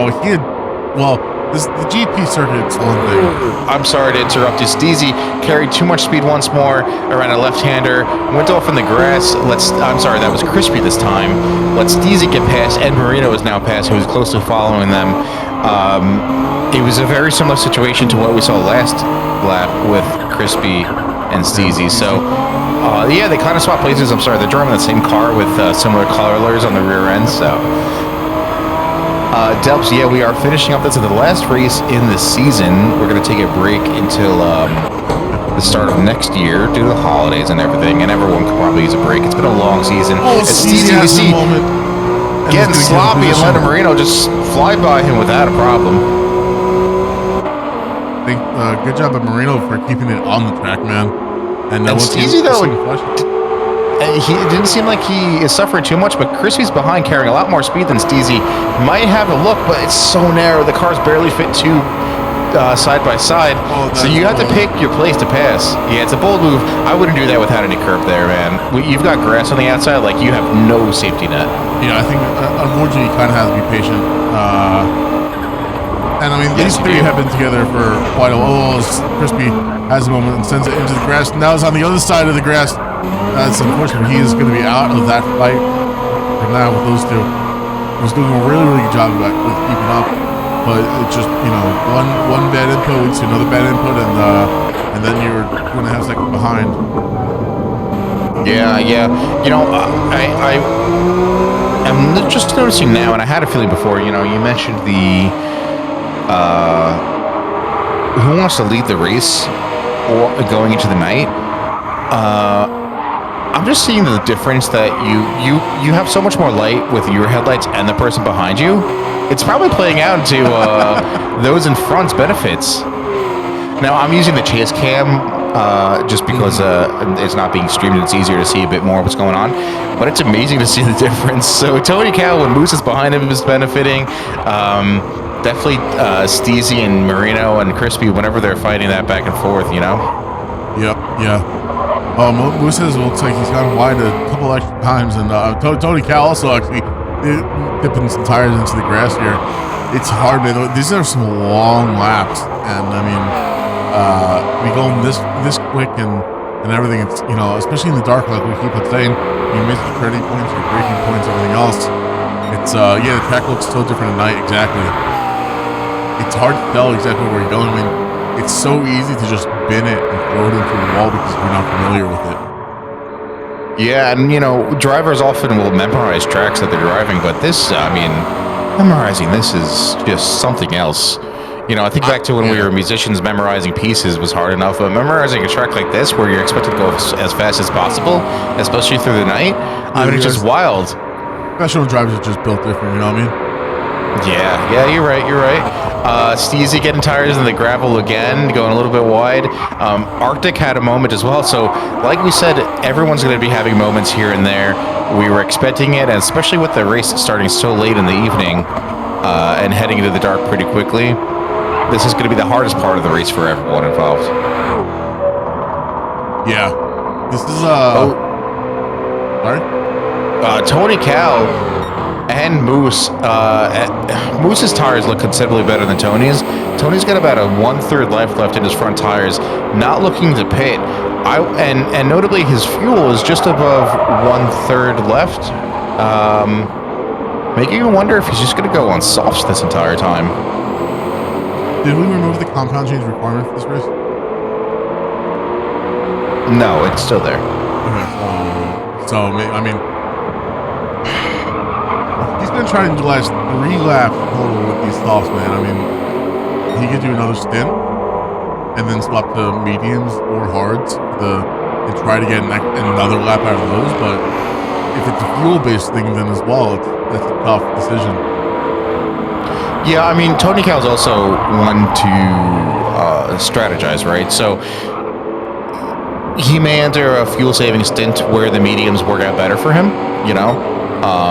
Making both the tire and the fuel last longer. I'm sure he wants a bit of a gap to Mousse before he does that, but Mousse has been sticking strong, and I'm sure Mousse has the same idea, but if they're both going to be side by side, they're going to, you know, do you play out your strategy or you just respond to what the person behind you is doing or that you're fighting with is doing? Well, you know, you have to respond at some point, but I think at the same time, with this race in particular, if these guys have practice, they probably have a strategy in their head, and at this point, you have to stick with it. if things were different, where maybe if if Tony made a mistake and was I mean, I don't know how long the pit is going to be for this track. But, if Tony made a mistake and was like 15, 20 seconds behind Mousse and, then maybe trying to change things up or it was a pit stop out, then you change things up. But the fact that these two are fighting so close within a second still, P1, I think if you have a plan, you stick with it. And, Gilly's saying if soft last 3 and 3 soft, 3 medium, 3 soft, I think that's probably what we'll end up seeing. Yeah, it's interesting also to think about, do you do your fuel saving in the night where you're just going to be slower because, it's dark out? Or do you gamble and say, depending on your confidence, right? Do you gamble and say, I feel more confident around here than my other drivers. I'm going to try to make up the gap during the night when they're maybe be more hesitant, because for Tony, Cal, and Mousse, they're both just fighting, right? For the other drivers, though, you have to think about that. How comfortable do you feel versus what you think your opponents feel? And, or do you just throw fuel savings out the window? Yeah, I mean, I think with the multipliers, it seems like he just pushed. I mean, I don't know if these guys are doing any sort of fuel saving. We're not on board with them. I don't have the telemetry or anything like that. But it seems like for Tony Cal, just keep at the pace you're doing, pretty much. Doesn't matter what you do. Just keep the pace you're doing. I have to agree. He's got about a quarter. He's got about a quarter life left in his front, so I'm sure he's going to be pitting after this. Mousse, I would imagine, is going to pit as well. Specs, who I'm shocked stayed out. His front left is shot. It's got maybe 15-20% life left, if that. So he's going to be struggling to the end. Yeah. He's not even halfway through this lap, and he's struggling. I've heard that there's a kind of a bug going on with the lobbies, that they don't always swap till morning if you drive overnight or something like that. I hope that's not the case here. I know night that would be brutal. Just starting, but I mean, could you imagine that happening for one of these guys? And all of a sudden the race is made harder because the server decided that no, you don't get any sunlight. God, I hope not. That would be abysmal. Yeah, that'd be tough. And also, I just want to point. Go ahead. No. I was just saying, it looks like these guys have started spreading out a bit towards the back. Yeah, as the night is getting darker or just persists, there are more and more mistakes are coming. Speaking of which, Mousse made a mistake, which now the gap between him and Tony is 2 seconds currently. Crispy made a mistake and caused yellow flags for purple behind. And like you said, they're just spreading out now. We expected this, especially through the night. But pit strategy is going to come into play. Raw pace is going to come into play. And I'm really curious to see how that's all going to play out when the sun does come out. Yeah. Once the morning does come once again, it'll be nice to see. Maybe hear some birds chirping. And but ultimately, we'll see just how these guys have fared for the duration of this race. But yeah, so I just wanted to. Yeah. Oh no, go ahead. Finish your thought. I was just saying, gotta give Tony and Mousse. I mean, they've had a couple of mistakes here and there, but obviously keeping it clean for we're going on 3.5 laps now. 20 minutes. They're still going strong. So kudos to these guys for having the know-how and the I was gonna say talent, but that's not the right word. The ability to do so. The gusto. Exactly. I'm watching Steezy right now. He is just not having a good time. It almost looks like he's just going slow right now. Really showing that he's not feeling too comfortable right now with the track, and understandably so. I wouldn't either. But I'm just watching his inputs, and it all seems a little erratic, and dipping a tire into the grass here or there, not helping his pace whatsoever. Purple, I've got to say the same thing, looking to be slow, but his tires are also shot. I'm sorry, that's Tony Callum looking slow right now, but his tires are shot, so I can't blame him for maybe going a little bit slower. And even that gap is down to 1.5 seconds between him and Mousse behind. So trying to nurse those tires back. I I just wanted to talk about before, again, for some those that are watching who maybe have not seen any footage of this track. We talked about how narrow it is, how common it is for cars to have mechanical issues or crash or whatever it might be. The race doesn't stop because of that. They put out what's called a yellow flag around the area, which just means you cannot pass other cars except the one that's crashed. And you do typically have to slow down to maximum speed, whether it's 50 miles an hour or whatever. But you then have these vehicles, these emergency vehicles, to take away the wrecked cars that are sitting on track, taking up some of the track. So not only do you have an incredibly demanding track, you have a narrow track, and then you have literal obstacles to worry about. Obviously, we won't see that here in Gran Turismo, but just something to think about. Drivers actually doing it in real life. I can't get over it. And you can just see the fuel saving Tony's doing by just revving off fifth gear. And on this main straight, he's not trying to, and I guess Mousse is probably doing the same, some more behind him, because they're not trying to go for the 16, carry more speed. I mean, unless revving off fifth gear is faster for him on the straight, I'm not too sure. At the top, it is. Yeah, maybe it's uphill as well, Yeah. Tony Cal entering the pits and Mousse behind. Predictably so, their fuel is shot, and Tony Cal's tires are much worse for wear than Mousse's in the McLaren, notably. Again, that just comes down to setup and the nature of the cars.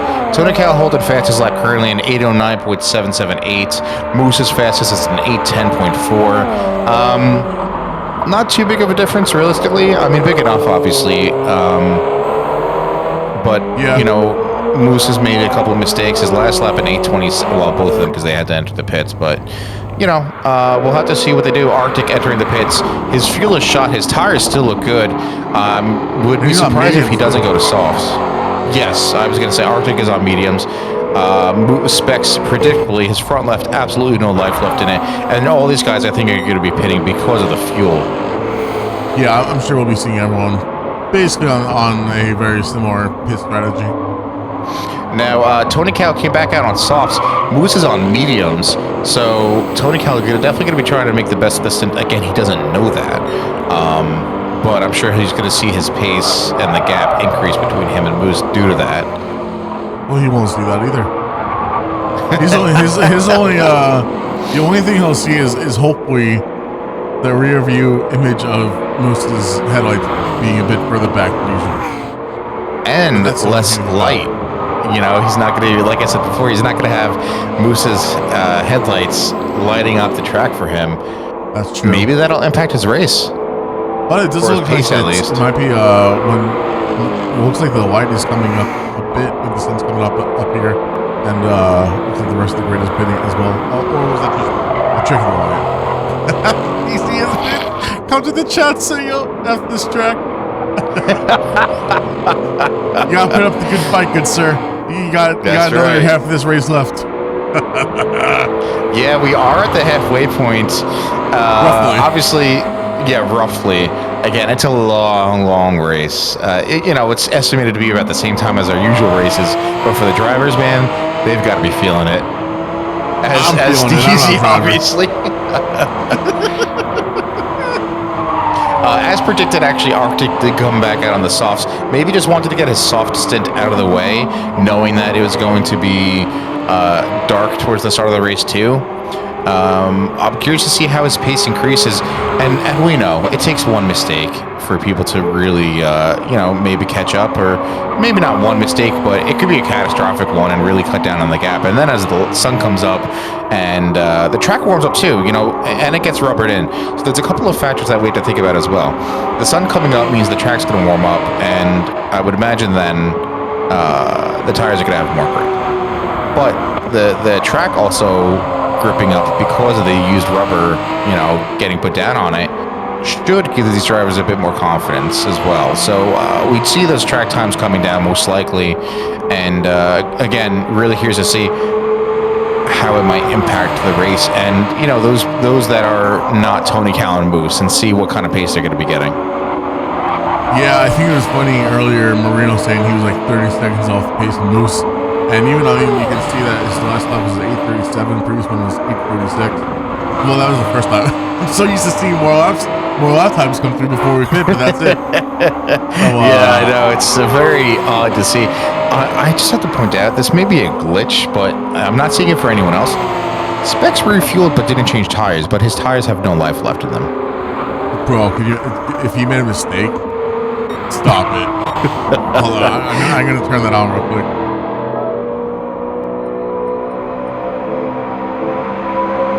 Yeah, okay, you're seeing the same thing.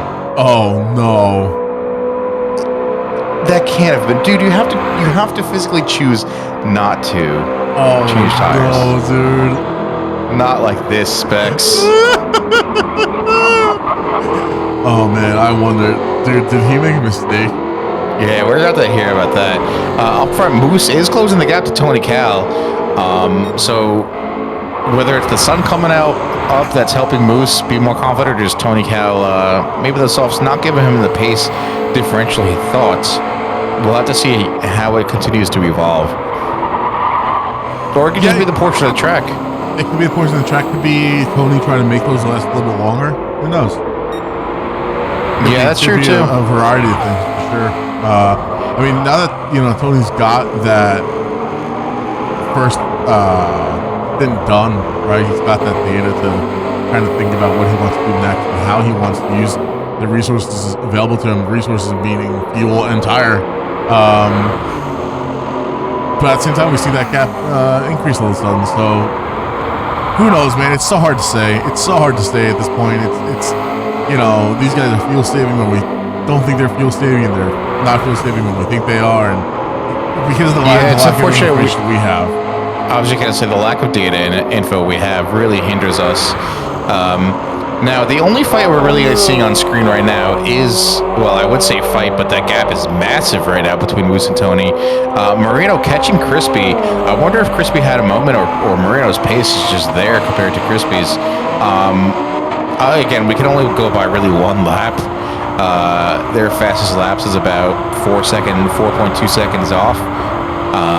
So it could be that. Or just Crispy made a mistake, which is very possible as well.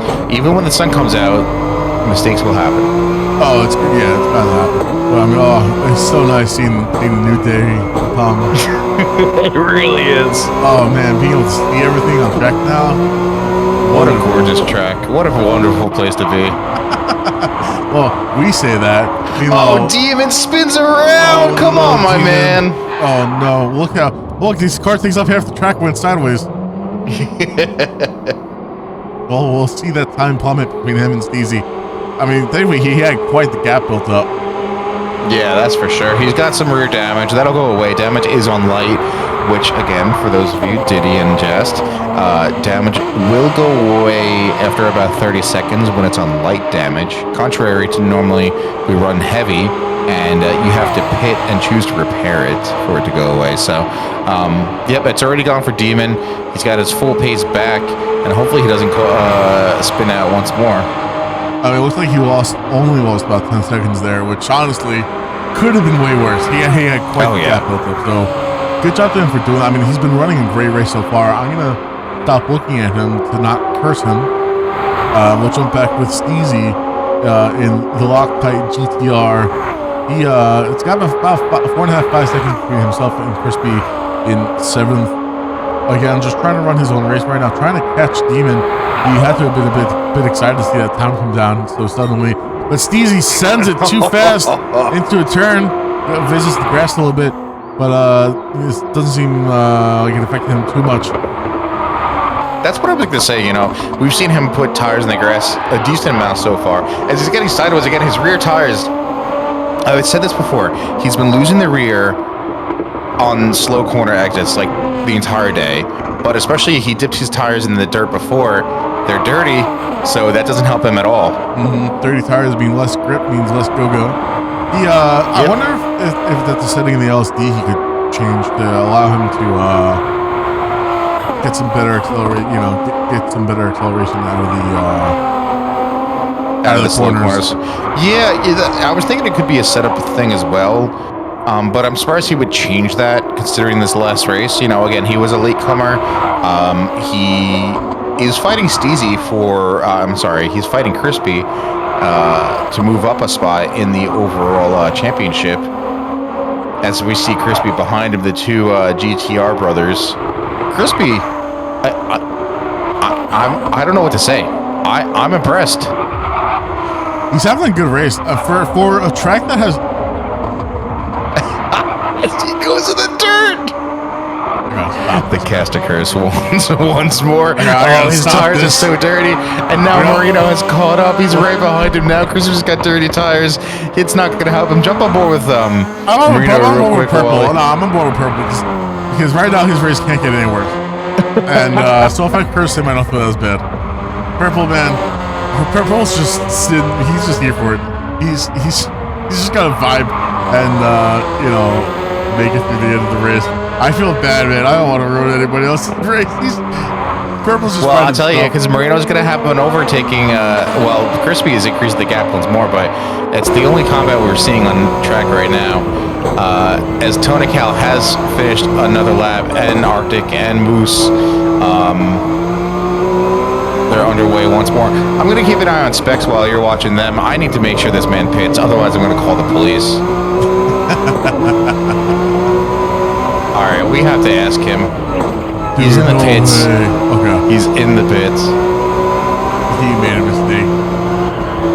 Yeah, that was definitely a mistake. That is brutal. That is a brutal mistake. I mean, he's at this point, you've got to feel like you're there.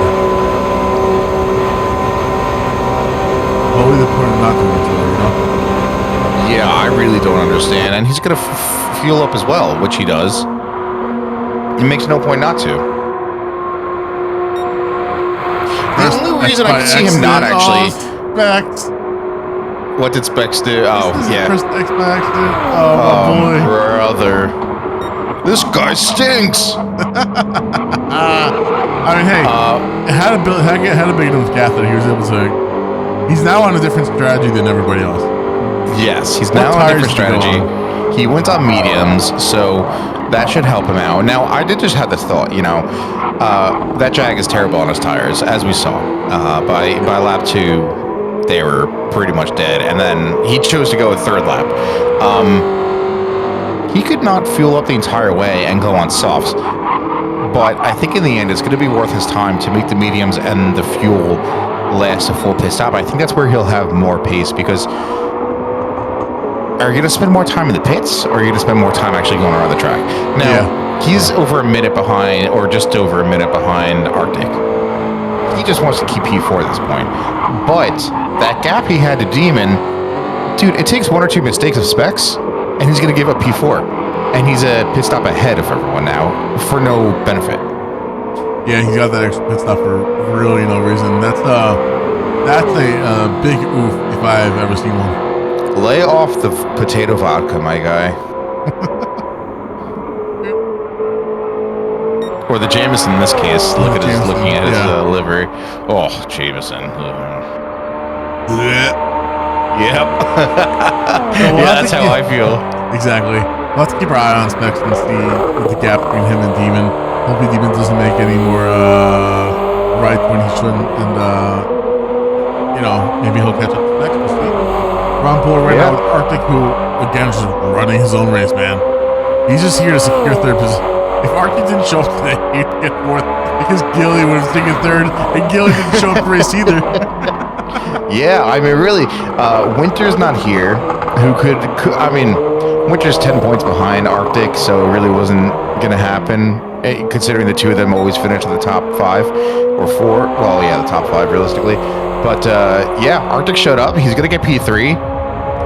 Probably thanking Gilly for not showing up today. Maybe he paid him off. Maybe he paid for a family day. Yeah, he said, I got this gift card if you want to take the family out on this random date. Definitely don't look at your calendar. Don't look at that. Honestly, I think Arctic's someone who's going to come back next season with a vengeance. I think so too. You're effing welcome. Arctic chose to change from the Peugeot that Purple is in to that BRZ. I don't know why.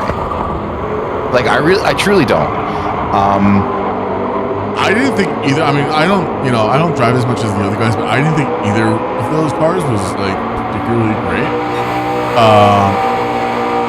So yeah, I don't know, man. Beats me.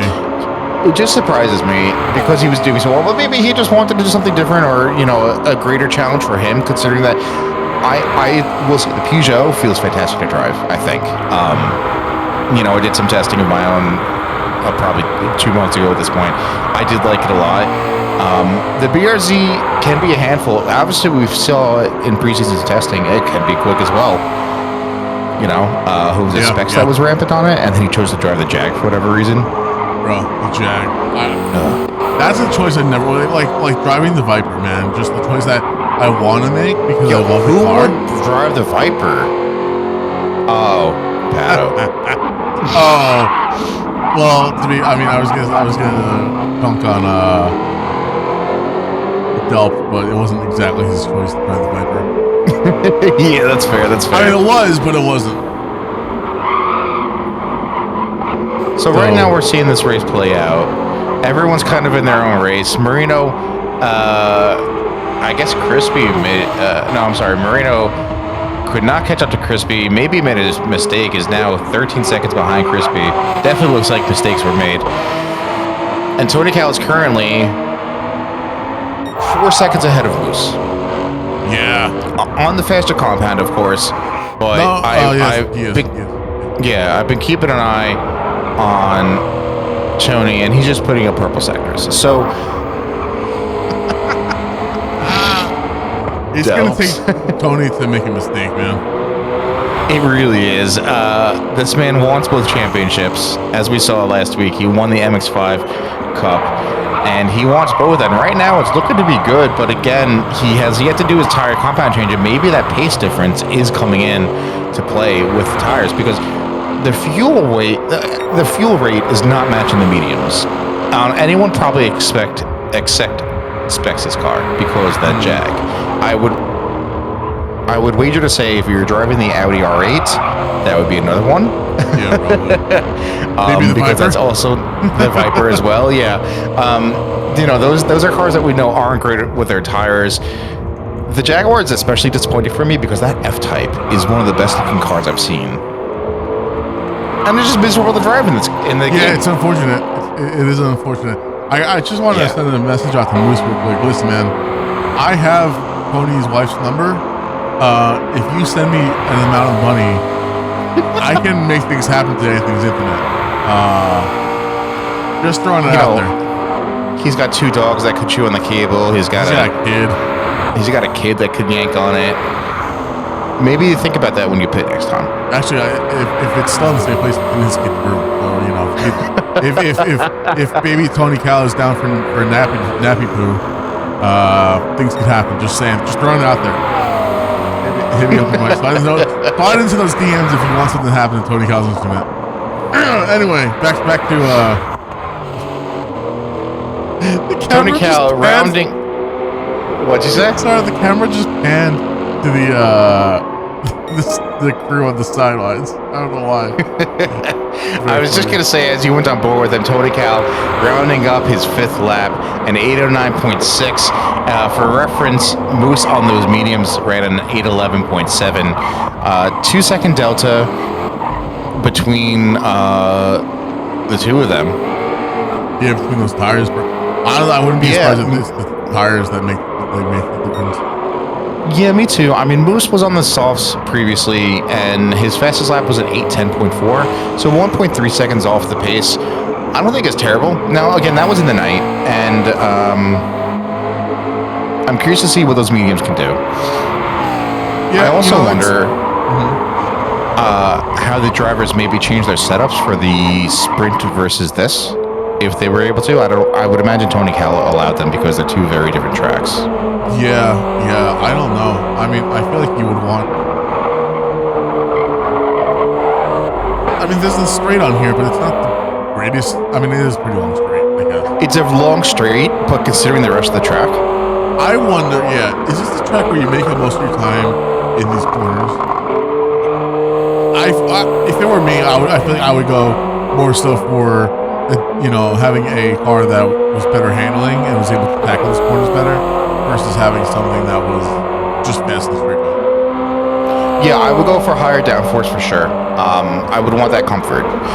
The GP circuit, you definitely need some of that top speed. Again, I found that out in the DTM car. Yep. I know it from driving the Gr.3 cars around here. The Porsche is great around a lot of it, but it suffers again on the top end, and you do have a couple of the streets where you're flat out. But hey, real quick, I just want to note, on that Al lap, Specs almost doubled his gap to Demon. Like, I was down to 10 seconds, now 20 seconds. So okay, Specs. Demon may have made a mistake here and there, where Specs just has pace. But, that's where Demon did spin out, didn't he? Was that last lap or the lap? It's really hard to remember over these 8-minute laps. I do think it was last lap, though. Oh my God, Purple is catching Marino. I would imagine, must have had a moment for this to happen. Because the gap to Crispy is 24 seconds. Marino's got to be cruising past somebody. Oh, as he bumps Purple, thankfully it doesn't impact him. No damage on either of their cars. Well, I was going to say that because I just caught it before where I was watching Purple and you could just see Marino's car, as you're coming around the bend. Yep. That's what you're looking for to run this track. If you can start seeing the car in front of you when you're entering your exit turns, it's like a spark of joy. Like, I'm not alone. I'm doing something right. Yeah. Now in real life, when they race this much more than 9 cars on track, and we were hoping to have more cars on track today. Usually we have between 10 and 14 people racing. We got some slackers here. We do have some slackers here, but it's just something that elates you and gives you reason.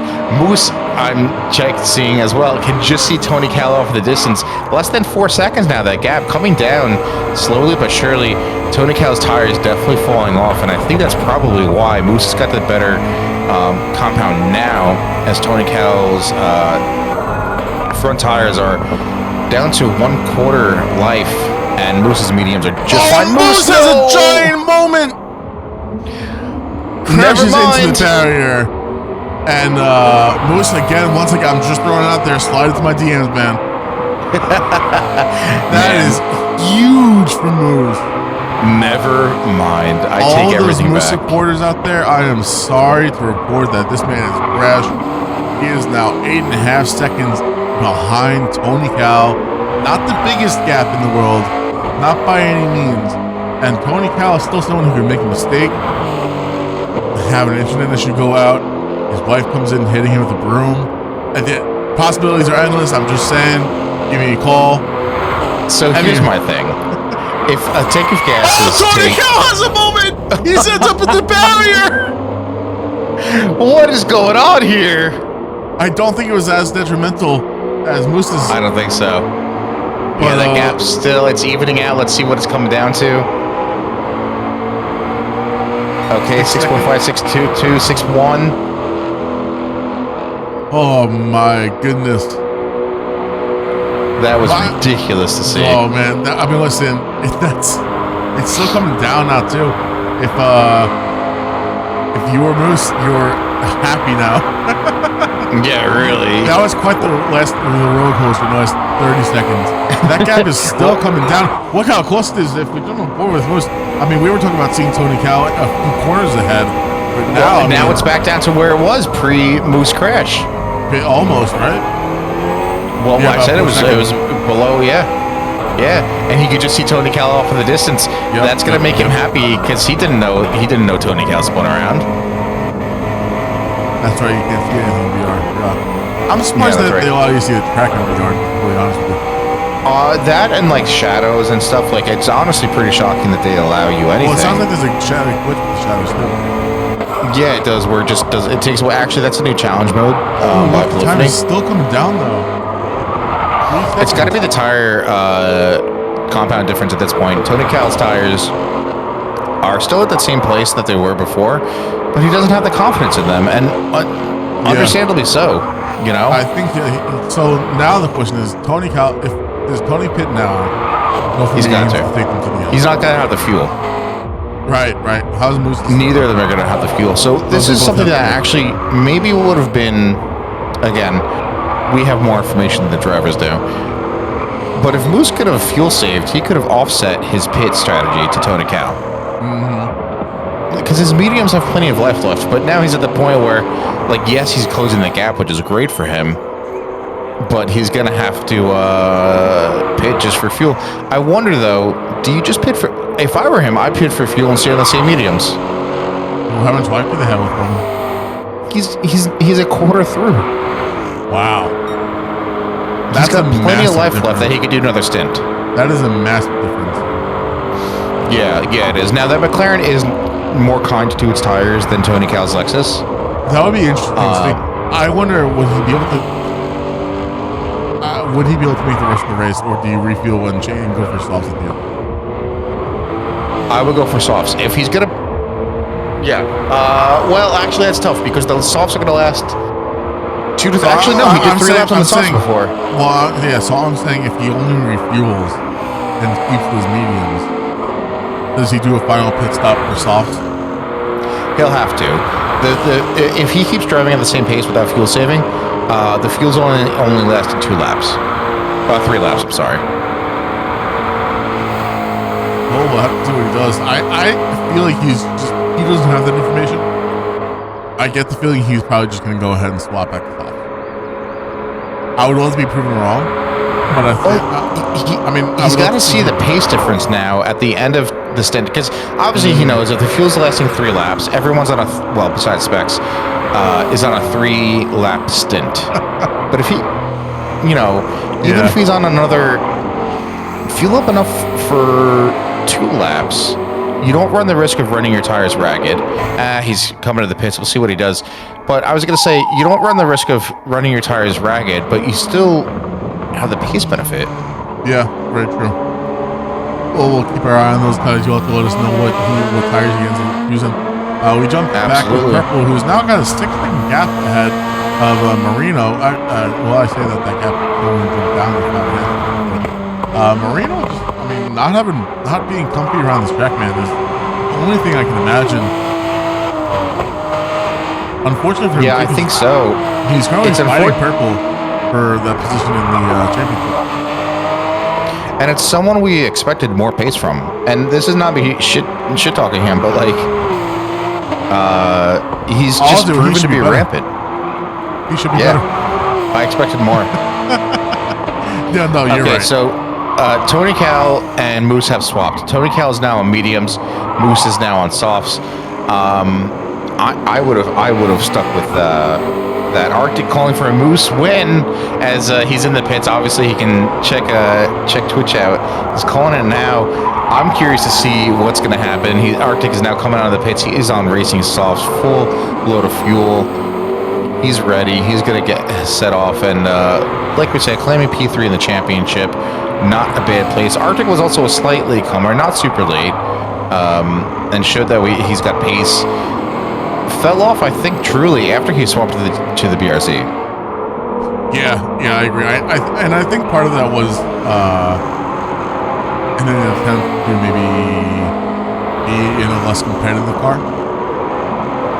Not only just for the personal achievement, to still do well with it, but also just in an attempt to maybe bridge the gap between the slower drivers. Which is commendable, for sure. But I agree. I think Arctic was rapid in that Peugeot. And we see. And let's see who else swapped. Moose was in the Alpha for a little bit. Tony was in the Honda. Tony Cal. Yep.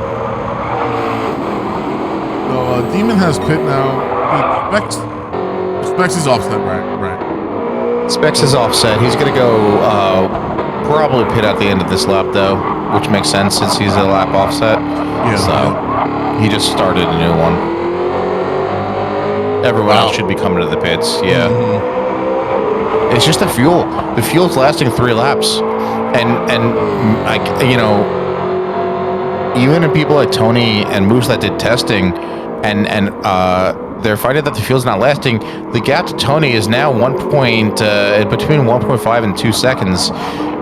Obviously, there's the tire compound difference. Maybe Arctic is right in calling for a Mousse W. It's definitely gonna be interesting to see. I think, notably though, like we saw earlier, the mediums came to life for Mousse later in the stint. Yeah, I'm sorry, I'm laughing at Steezy. Oh my god, I can finally blink. I know, let's call for a little. Let's go, Mousse. We found a lot of people cheering Mousse on. Nobody wants to see Tony Cal win both championships. I'm saying, yeah, if you guys need to fundraise real quick, I take Venmo, I take PayPal, I take Zelle. I mean, come on now. I can get Cash App if you really need me. But I take Apple Pay. I'm here for that. I take Google Pay. I got that. Show your commentators some love. Yeah, going back to tire compounds, we did see it come back at life. So Tony Cal, I mean, they're both going to be on the same fuel strategy at this point. Tony Cal doesn't have to worry about saving his tires. He's getting the mandatory compound change out of the way. So he can just run those things ragged and defend to his heart's content. But what that's going to do is just bridge the gap. And so they're going to be racing for the final 2 laps for sure. And all we have is daylight for daylight and evening. It's not going to go night again. We are supposed to see some drizzle though, but we'll have to see. If that comes through or not, yeah. Yeah, it looks like it. I was just saying, Gilly's saying a really good medium stint by Mousse. He must be going well now, and I think for sure we'll get this gap come down with the tire compound difference. Mousse definitely, as Tony Cal gets squirrely as well, and Mousse is just right up on his bumper now. He is ready to take P1 away from him. Oh my goodness, look at this dive! We're going side by side at the Nurburgring.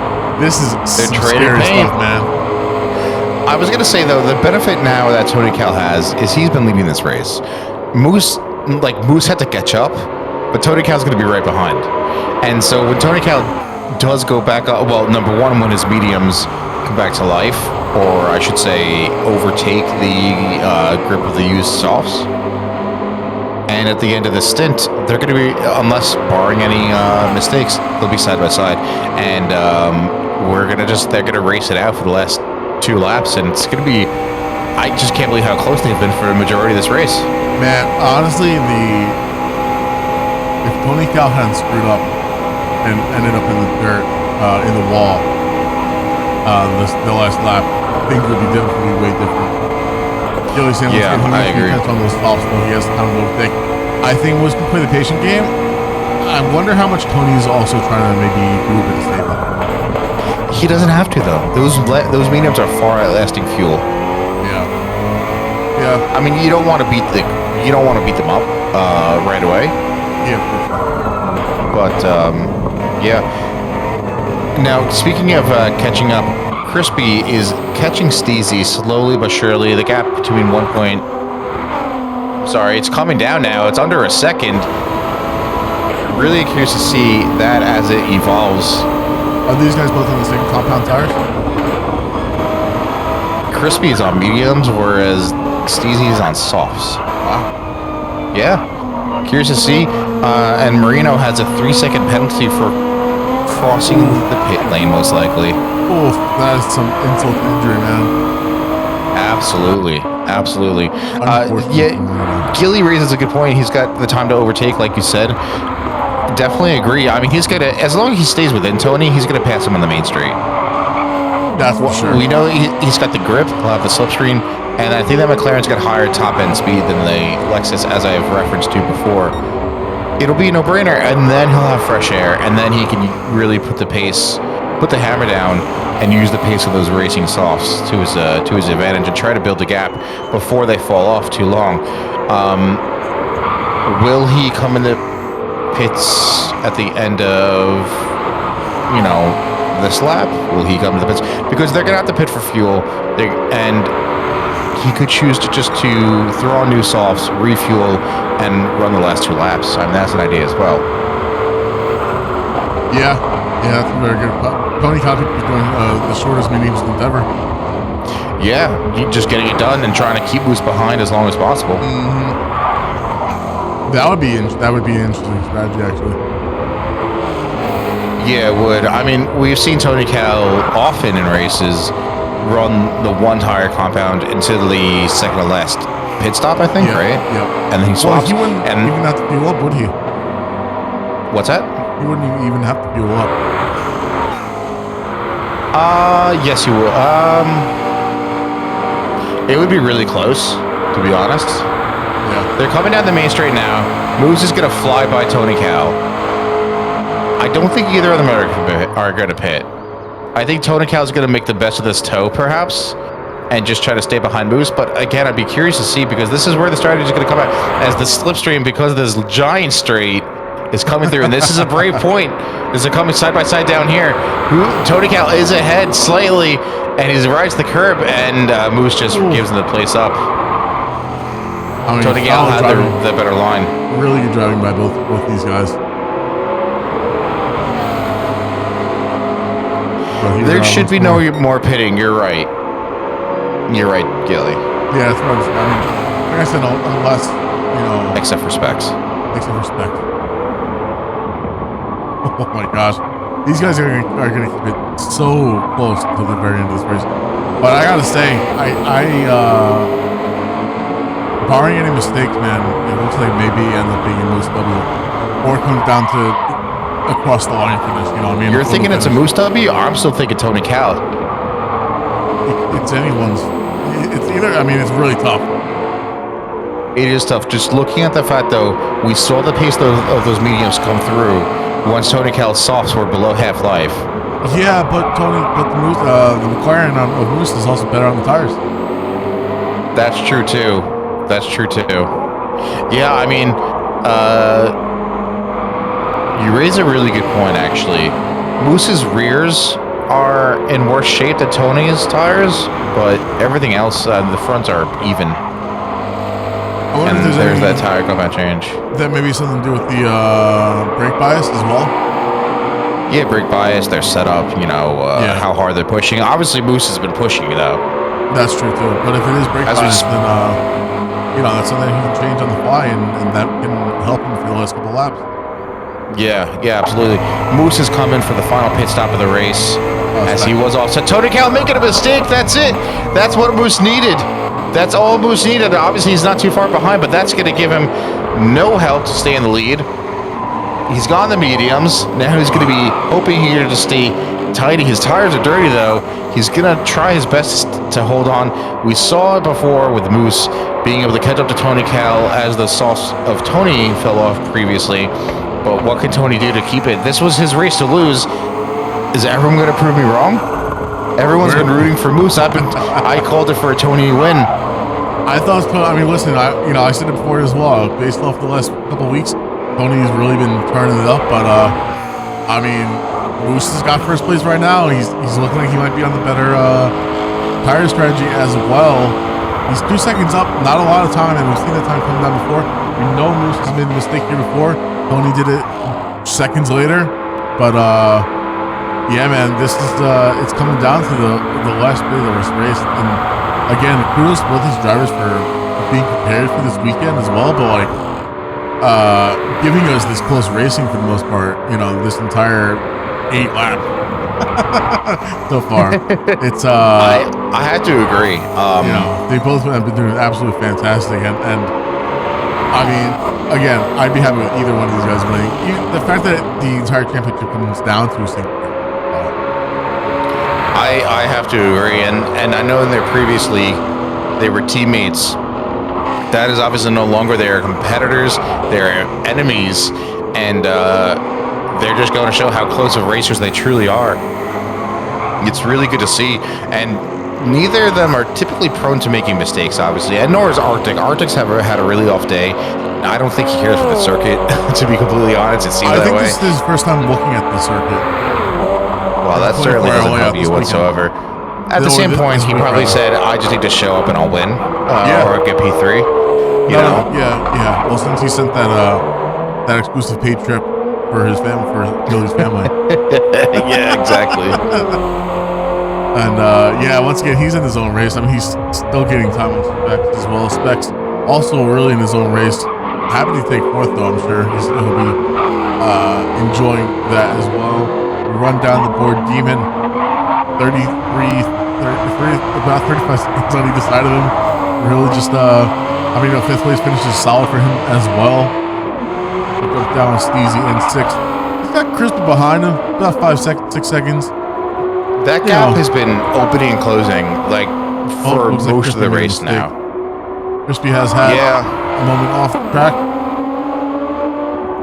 Crispy, this might be Crispy's best grand race though. I gotta be completely honest. I know. Like I said, I'm shocked. No shame or flame against him, but I cannot believe it. To be frank, I mean, he wasn't too good around the GP circuit, but here he's doing just pretty well for himself. So surprised to see he's got to be happy with it. And we have cursed him once more. Wow, we have to stop talking about people. Well, time to jump on board Purple. See what he can do.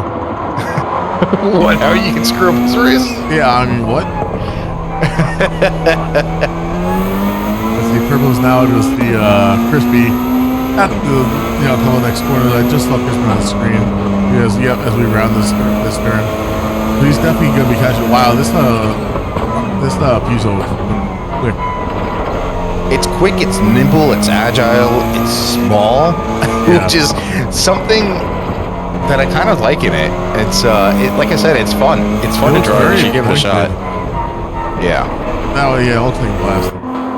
And he is slowly catching Crispy, so we may see a fight in just a little bit here. And man, Marino not having a good time at all.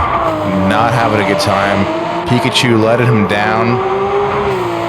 It's a damn shame. That's what happens when you don't involve your Pokemon. He really needs a thunderstorm right about now. Should have visited the Peloton Mart? The mall. Yeah. What are we doing here, bud? How are we doing? Oh man, Tony Kyle had another moment. Holy moly! Yeah, the gap is massive. Absolutely I didn't see anything happen. To be completely honest, obviously that's not just a pace difference. As these two have been so close, so he obviously did have a moment, but it's not looking good for Tony and Tony fans. Not by any means. That is gutting to see. He can't see the Delta himself because VR and its superiority. But obviously he knows I screwed up. He's not seeing Moose at all ahead of him, so he knows that Moose is quite a ways away. I don't even know. Slowly catching Crispy. I'm sorry, he's down to about a 2-second gap, 2 1/4 seconds. So Purple looking to bring the fight sooner rather than later. It looks like. Let's see, Purple. What do you got? That Peugeot coming alive now.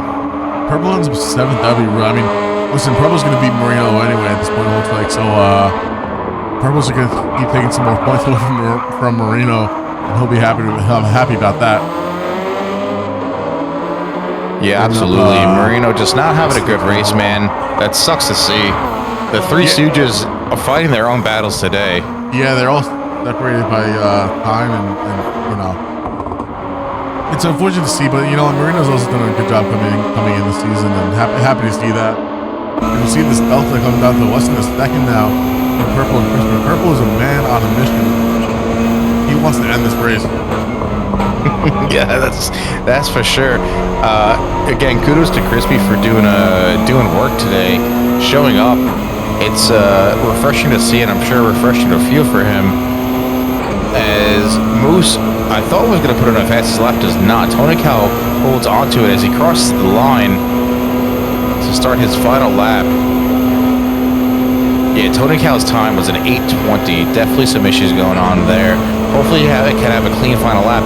He's got about 8 minutes to close the gap of 10.5 seconds to Moose. How's Moose's tires looking for Moose? Again, the rears are in worse shape. The fronts are in better shape. So that medium last stint, again, isn't that McLaren's mid-engine car as well, right? Yes. The Lexus front, so it makes sense that the it does. It does. Are worse. I wonder if he's messing with any of the brake bias to try and... I'm sorry. Arctic coming out of nowhere with the fastest lap in 808.3. Arctic, buddy, where you been?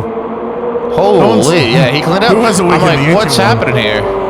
Wow. That's amazing. Good for him. He saw that time drop between him and Tony. He goes, it's a chance. Who was a woke of the ancient one? A chance. And he puts up another purple second. What? Where has this guy been all day? He finally woke up. Him and Purple, man, both waking up towards the end of this race. Yeah, man. Happy to see. Once again, Mousse also waking up at the end of the race, I suppose. Not making any mistakes, hopefully for him. We'll have to keep our eye on that, eye on the left-hand side of the screen. But Mousse also putting up some purple sectors here.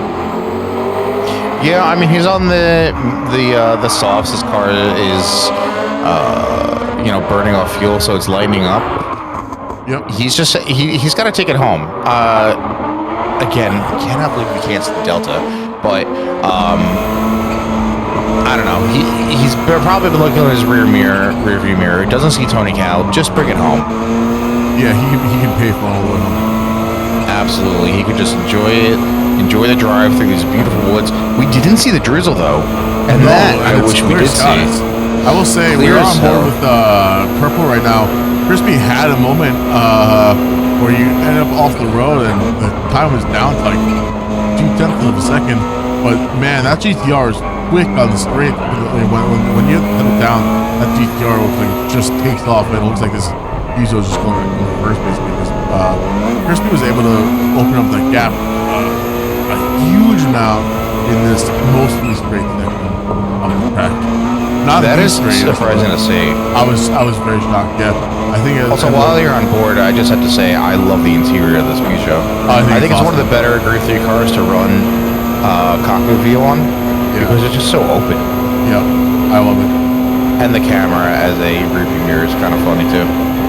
So let's see here. The gap is now 1.7 seconds. It's actually coming down. Surprisingly, you might barely be getting in the slipstream there. A second and a half behind. He finally goes. I'd be shocked too, but and is still catching.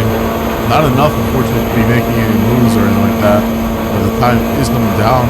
Let's see if he's close enough to make any sort of moves coming into this final lap as they're about to cross the start finish line here in just a moment. And it's another straight for them. Time's coming back down. It's under a second. Now he's definitely in the slipstream. Yeah, and he's got to just be able to make the best of the slow corners, I guess, wherever the Peugeot seems to excel. Yeah, definitely can't operate himself here. He gets a nice cut and see. Here we go.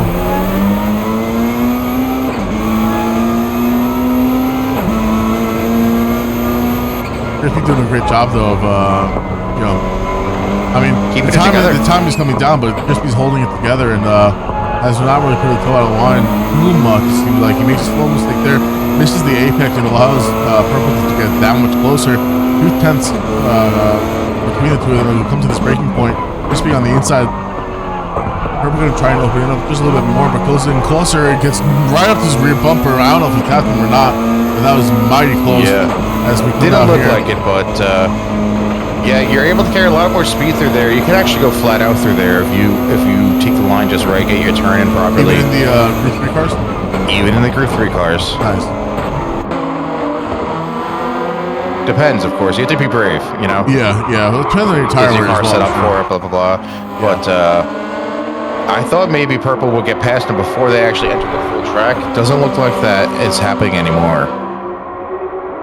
No, Crispy was able to hold him off for the time being, because we're going to be entering the full track here in just a moment. Up front, the gap is up to 17 seconds now. Oh my goodness. Tony Cal got to be praying for a mistake. Interestingly, Mousse not taking advantage of the banked corners. Instead, opted to go above it. Not sure why. It didn't impact the Delta, but that's a slower route, so Tony Cal instead taking advantage of the Delta of the bank. Not going to help again. 17 seconds is too much, but it does bring down the gap actually considerably for one corner, which is pretty astounding to see. Maybe it was just a mistake from Mousse because we've seen him take it before. It's not enough, though. It's just not enough. I guess we'll be seeing at the end of this lap, and who has the fastest lap today? Currently, Arctic holding here with 808.3. And as the three of those guys cross the line, let's see who ends up taking it for the final race of the season. I know Tony would love it, but I mean, honestly, in T2, it's not going to matter, I don't think. Yeah, I don't think so either. And notably, the gap between Mousse and Tony is about the same gap as Tony to Arctic. Just wild to see because the gap was so huge before. Either those mediums just aren't treating Tony well, or he just couldn't keep it together around this lap. I've been on board with it most of the time, and I don't think I've really seen mistakes. But again, I'm not watching it 100% of the time. I'm also watching what you're seeing on screen. Yeah, exactly. So we're gonna jump back up with Purple and Crispy. Looks like Crispy is once again taking off from Purple and has almost a 2-second gap now. Crispy trying to catch up with Steezy, but 24 seconds between the two of them. Crispy looks like he's going to be trying to take home P7 at this point once Steezy runs into the wall a few times. Steezy, on the other hand, trying to take P6 home. Again, his massive, almost 40 seconds between him and Demon in 5th place. Demon honestly running a great race for the most part. Had an incident in turn 1, I think. But the first lap. Very solid. He was lucky to get caught back up with the slipstream train while it was going on, because obviously you can see just how much this race started spreading out, and that's that. Demon has a moment. Demon has quite the moment trying to get out. He's going for it. What are we doing here, bud? Oh my goodness gracious. Curious to see what that time is actually going to look like now. That was a massive mishap. If I see Steezy, it looks like Purple overtook Crispy. We'll check back on Mousse that coming gap. down. He's at the start-finish line. He's getting across the line. 16, 17 seconds ahead of Tony Cal. Holy moly. There it is. Ladies and gentlemen. Our race winner. Our race winner, but also going to be our championship winner, I believe, here. We'll, double check. I think it's 25 and then 19 for second place. Tony Cal coming to take home second place. Arctic 17 seconds behind him. Arctic still holds fastest lap, dude. Out of nowhere. Wow. Arctic is going to be taking home 3rd place and the fastest lap point. Kudos to him. That's awesome. Really, really good to see. Specs entirely on his own. Made the final race of the season. Going to be getting the scooping up a few points.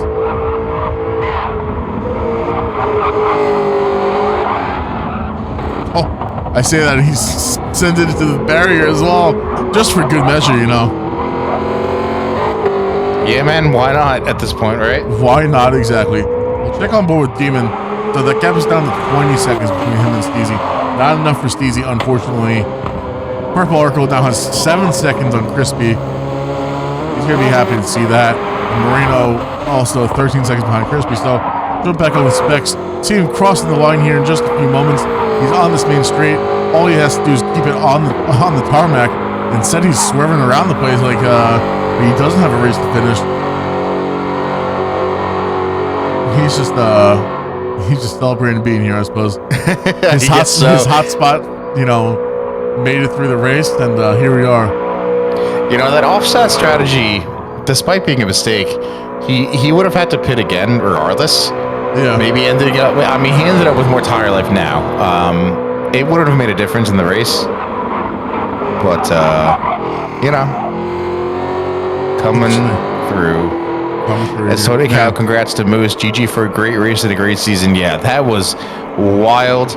Tony, we are deeply upset for you. That is a damn shame. Spec's going to finish the race. I thought he was going to pull like a Mario Kart, where you sit at the finish line waiting for legit went to check the weather and completely forgot where I was on track.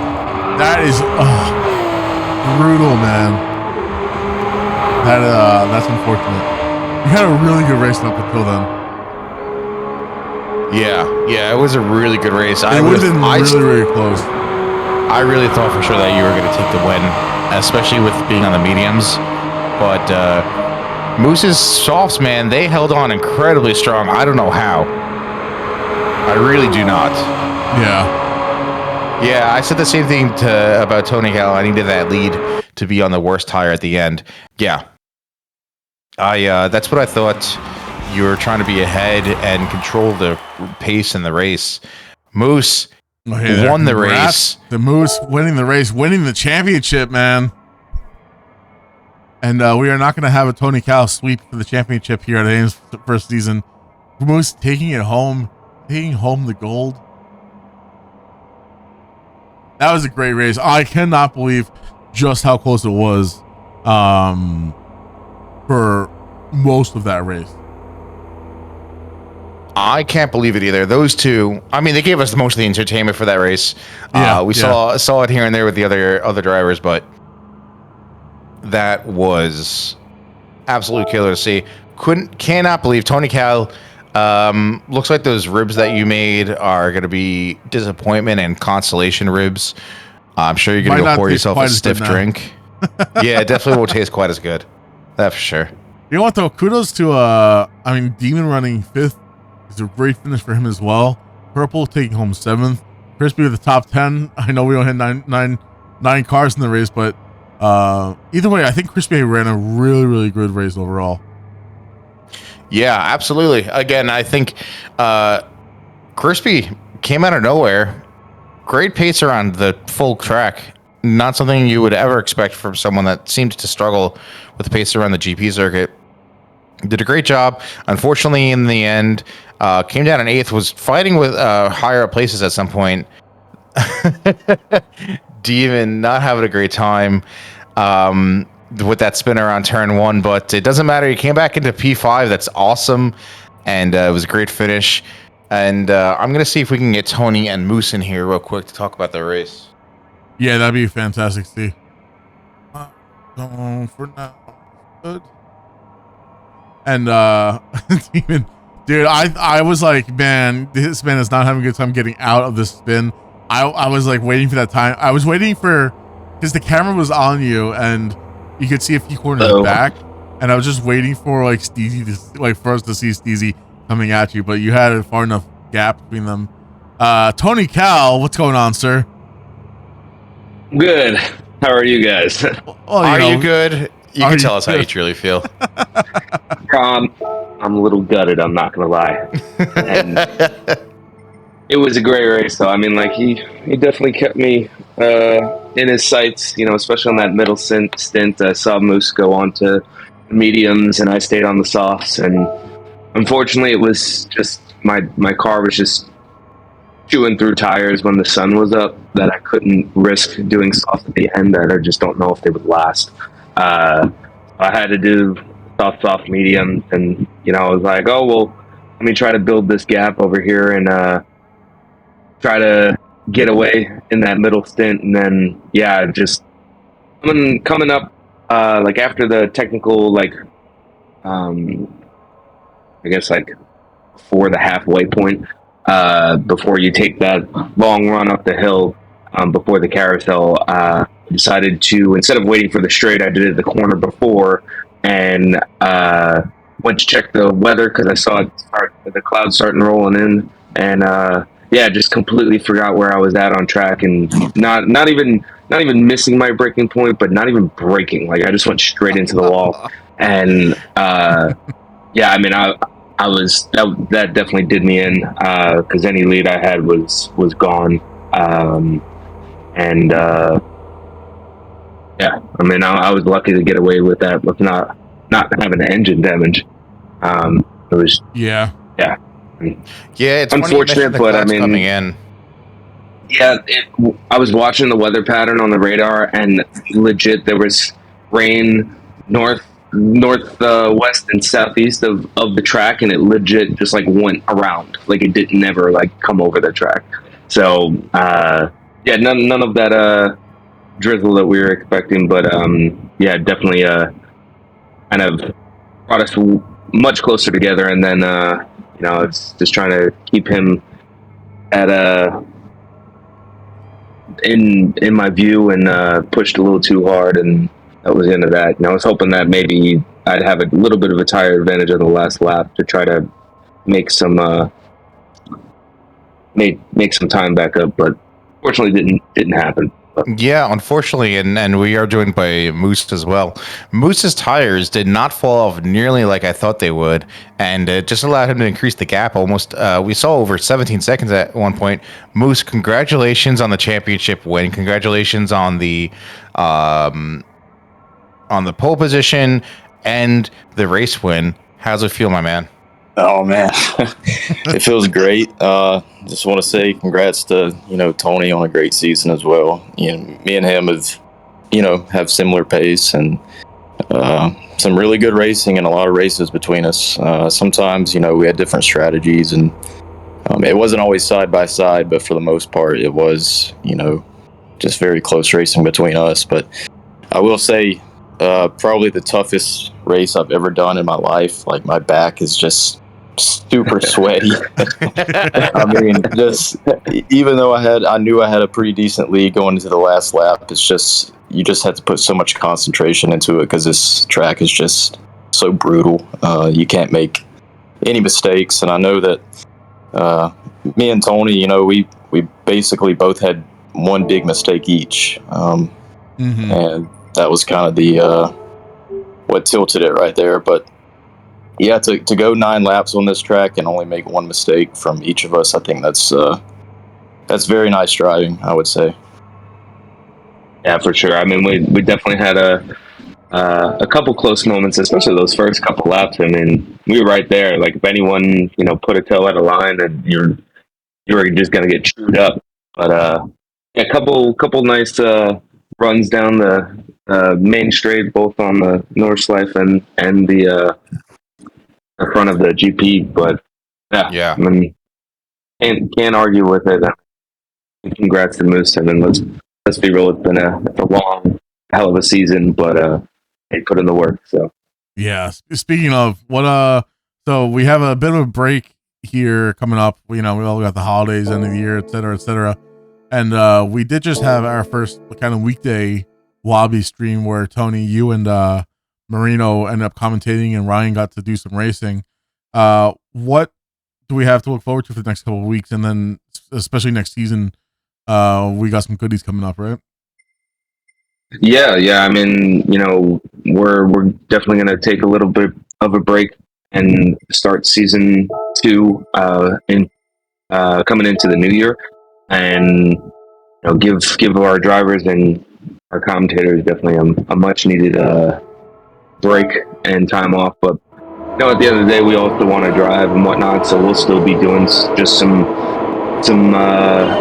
exhibition races, in the weeks coming, just to keep things moving, get everyone on track, give everyone a chance to continue to drive with one another. But we don't really have anything up to stakes. It's really just fun, and if you were able to catch our stream on Thursday of some of the racing we did and some of these builds that we put together, it's an opportunity for some pretty exciting racing. So we'll definitely keep that up, and then at the start of the next season we're going to have a little bit of a format change. So instead of having rotating a series like we've had this past season, but it was MX5 one week and it was manufacturers the next week, we're going to do them on the same day. So manufacturers races might be about a third of the length shorter, and then we're going to throw basically like an opening race just to get us in multiple different cars, but keep the season moving along. So we have our if you're familiar with real life GR Toyota Cup, that's a series that's run in the United States, that they're basically a one make series for the brand new GR86 cars that are turn into a spec series. So we have that we're going to be running, which those cars are super fun to drive and a lot of hard racing. We've even had a couple test races where it's multiple corners, side by side, and those cars are a blast to drive. So that'll be definitely some good racing to watch. And then we'll be back with our manufacturer series. Where we'll potentially have some car change ups. We're gonna have a teammate sort of point system and shared cars to be used, so we can have some bit more, I guess, strategic planning with 2 drivers and 2 cars, and just amp up that excitement a bit more.